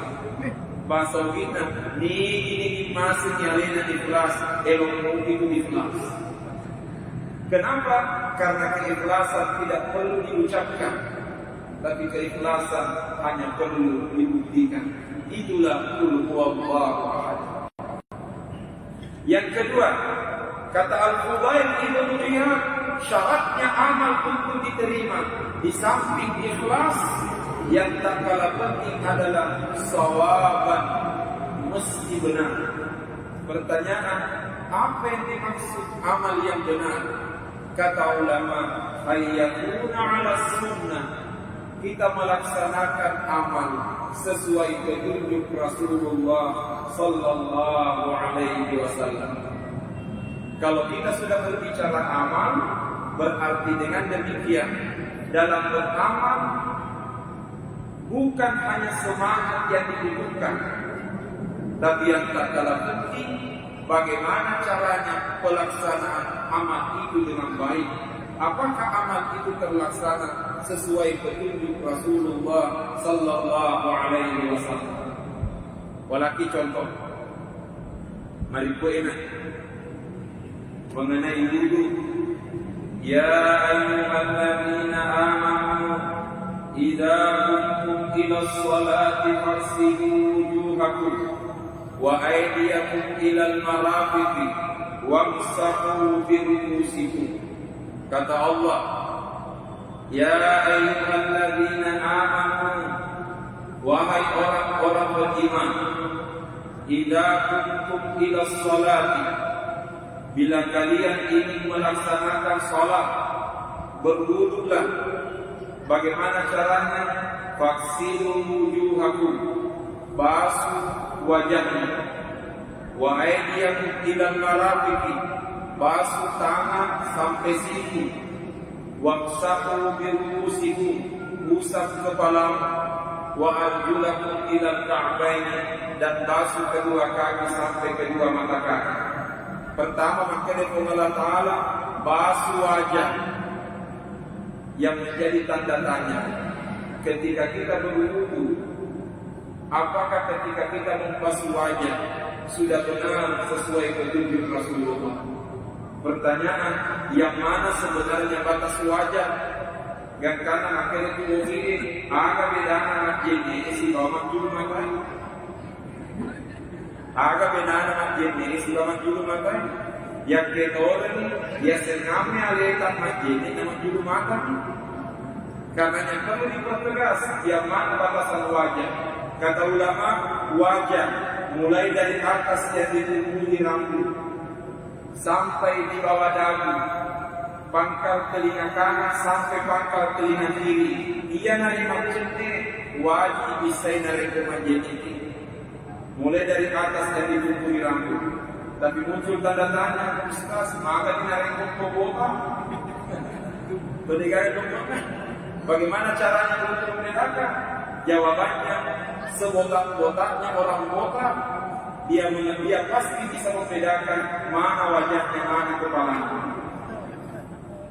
Tetapi mohon maaf, yang paling sering kami temukan, Allah mengatakan, wa aydiyakum ilal marafiqi, wa aydiyakum ilal marafiqi, basuhlah tangan sampai siku. Pertanyaan, yang mana yang dimaksud tangan sampai siku? Ternyata ulama menjelaskan yang disebut tangan sampai siku mula capaknya jari-jari mata, mulai ini jari-jari tangan sampai siku. Tapi kenyataan terjadi, ada di antara saudara-saudara kita ketika berwudu malah uai nakokkan di mana, kemudian yang dia gosok mulai dari pergelangan sampai sini. Pak gelangan lentur siku dan gosok, dek nagosok itu capak nakaramil di mana. Padahal itulah makna wa aydiyakum ilal marafiq. Yang kedua, Allah mengatakan basuh tangan sampai siku. Dengan telepon Allah Ta'ala basuh siku sampai tangan. Saya ulangi, Allah mengatakan wa aydiyakum ilal marafiqi, basuh tangan sampai siku. Dengan kena basuh siku sampai tangan. Maka biasa makro modelnya kumah jadi, apalagi berwudu ketika menggunakan keran. Nah putaran kerannya, nah tongkal di mana membasuh siku sampai tangan. Saya tidak berani menyatakan wudunya batal, tapi pastinya menyalahi ketentuan. Semua rojena sah wudunya, cuma menyalahi ketentuan. Sebab ketentuannya mengatakan wa aydiyakum ilal marafiqi, membasuh tangan sampai siku. Dengan tidak membasuh siku sampai tangan. Sebenarnya ini adalah masalah sepele, masalah kecil, tapi terkadang masalah yang sepele ini kurang diperhatikan, padahal itu menjadi penentu sahnya ibadah kita yang besar. Terakhir, hadirin yang dimuliakan Allah, ayat ini ditutup liyabluwakum ayyukum ahsanu amala wa huwal azizul ghafur, dan dialah Allah yang maha perkasa lagi maha pengampun. Pertanyaan, mengapa Allah menutup ayatnya dengan kalimat Al-Aziz Al-Ghafur, maha perkasa lagi maha pengampun? Kata ulama tafsir, Allah sengaja menyebut dirinya Al-Aziz, maha perkasa, dan Allah sengaja menyebut dirinya dengan Al-Ghafur, maha pengampun, karena itu seolah-olah tantangan kepada umat manusia. Bila kalian tidak mau mendengar, bila kalian selalu ingin melawan, bila kalian ingin selalu membangkang, pastikan sekuat apapun diri kalian, Al-Aziz, saya jauh lebih perkasa. Siku jago lebih jago Pak. Allah menyebut dirinya Al-Aziz sebagai ancaman bagi orang-orang yang suka membangkang. Tapi Allah mengatakan Al-Ghafur, ya Allah yang Maha Pengampun. Itu merupakan pesan sebejat-bejatnya orang bejat, sejahat-jahatnya orang jahat, sepreman-premannya seorang preman. Ketika dia bertobat dan kembali kepada Allah, pastikan Allah itu Al-Ghafur, Allah itu Maha Pengampun. Karenanya Allah mengatakan, "Qul ya ibadiyalladzina asrafu ala anfusihim." Sampaikan kepada hamba-hambaku semua, ya ibadi, wahai hambaku, alladzina asrafu ala anfusihim, yang telah melakukan tindakan berlebih-lebihan dalam dirinya, yang telah melakukan tindakan durhaka dan penganiayaan, la taqnatu min rahmatillah, jangan berputus asa dari ampunan Allah. Mengapa? Al-Aziz, Al-Ghafur, Dia Maha Perkasa sekaligus Maha Pengampun. Mudah-mudahan dengan adanya penjelasan surah Al-Mulk ayat 2 ini mendorong kita untuk semakin dekat kepada Allah Subhanahu wa taala, karena pastinya hanya dengan dekat kepada Allah kita akan menemukan kebahagiaan dan ketenangan.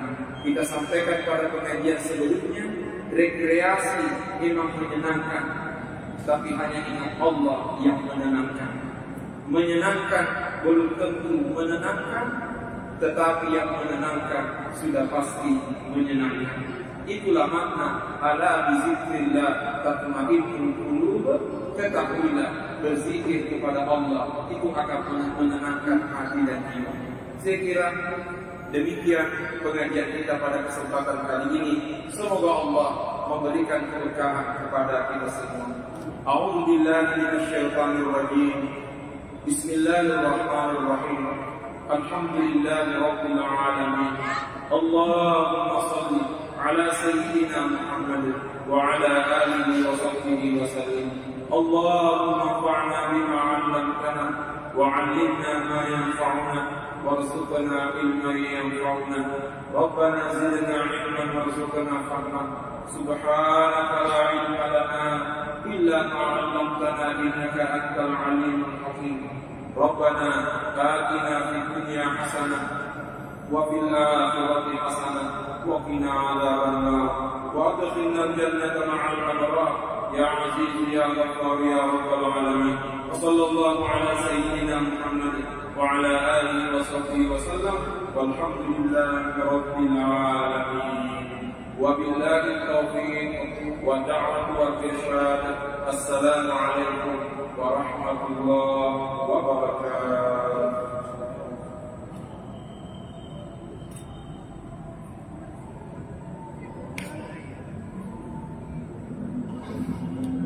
Bagaimana hukum dan tata cara serta hikmah-hikmah salat, dan itu menjadi salah satu bekal bagi kita kiranya bisa istiqamah melaksanakan salat plus anak-anak kita. Mudah-mudahan juga diistiqamahkan oleh Allah untuk melaksanakan salat. Judulnya berbahasa Arab, tapi isinya berbahasa Bugis.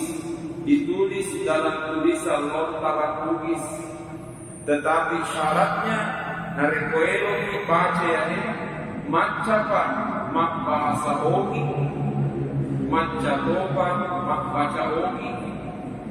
Syaratnya kalau kita ingin baca kitab ini, macapa mak bahasa Ogi, maca toba mak baca Ogi.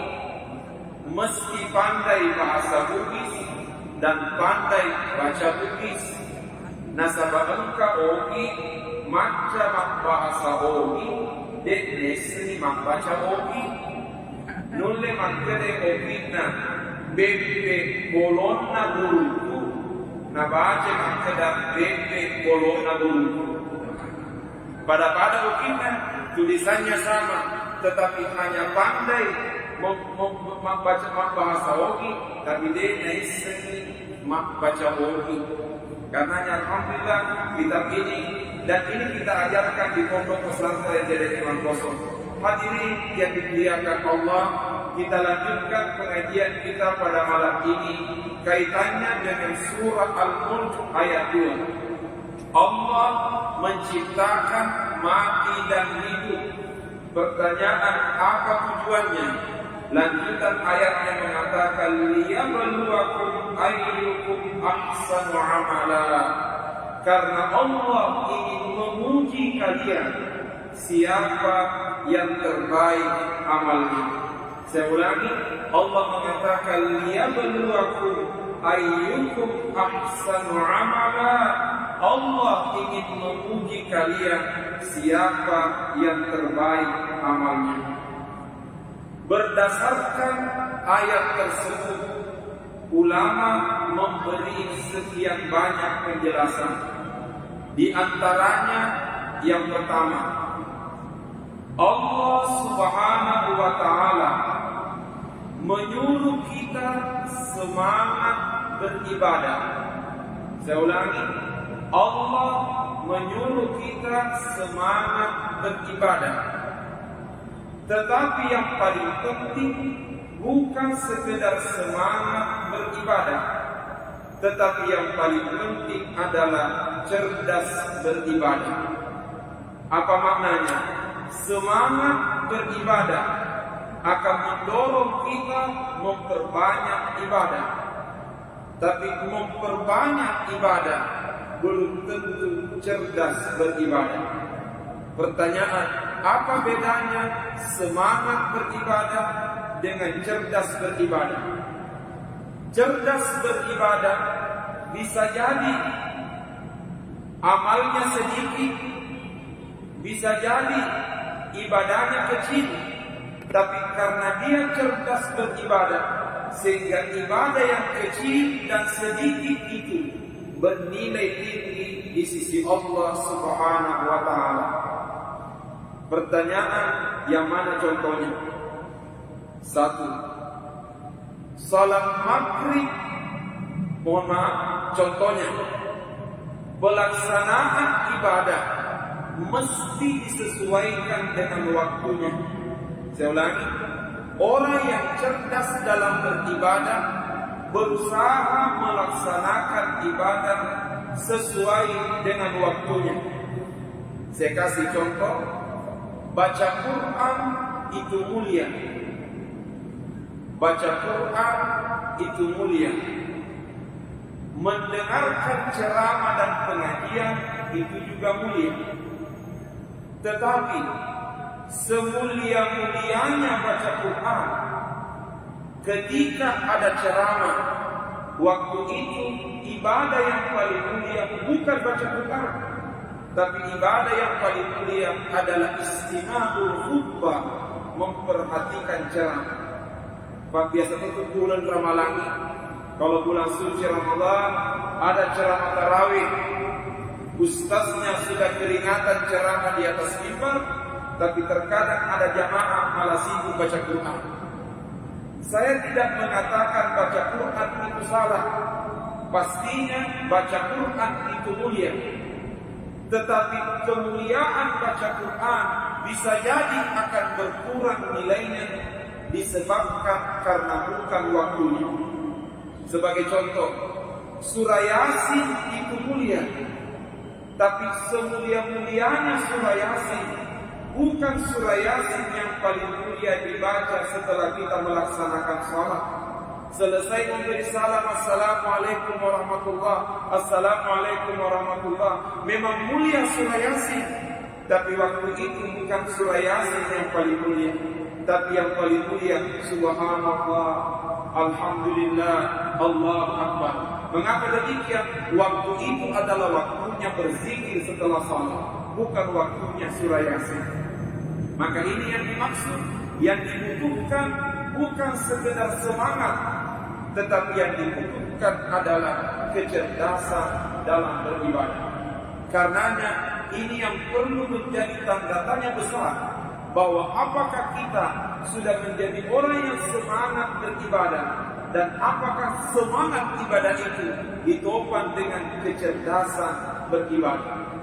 Hadirin yang dimuliakan Allah Subhanahu wa Ta'ala, kata ulama, itulah hikmahnya Allah mengatakan ayyukum ahsanu amala, siapa yang terbaik amalnya.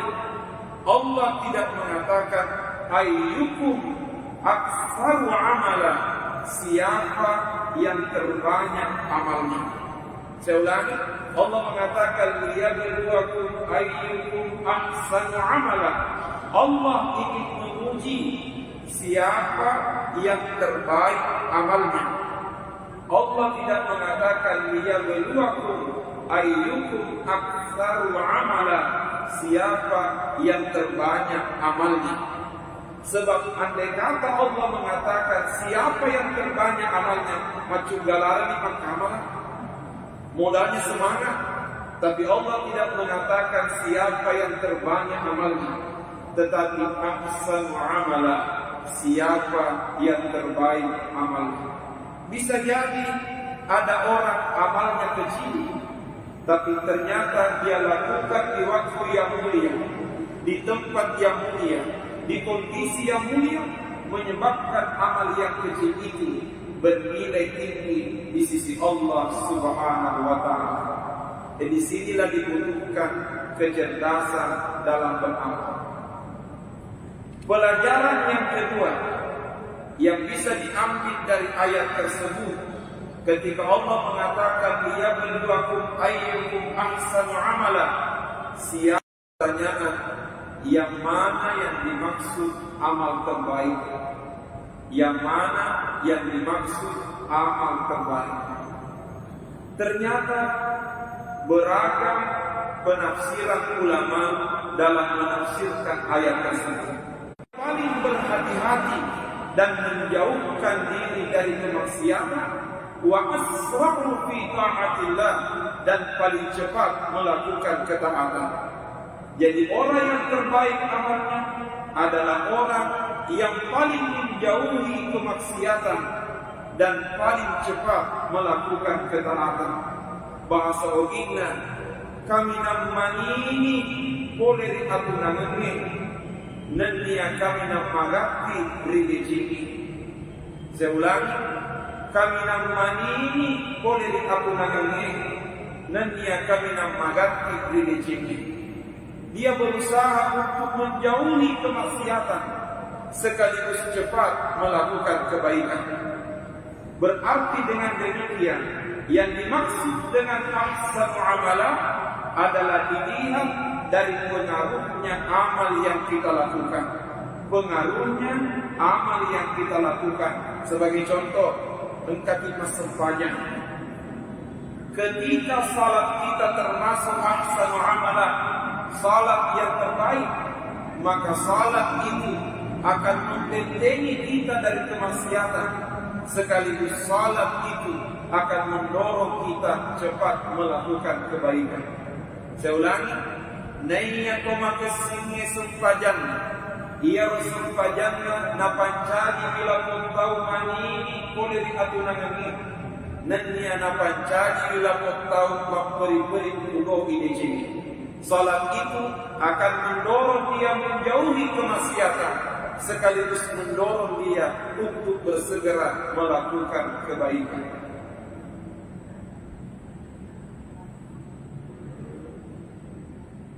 Yang kedua, penafsiran ulama mengenai ahsan amala, amal yang terbaik.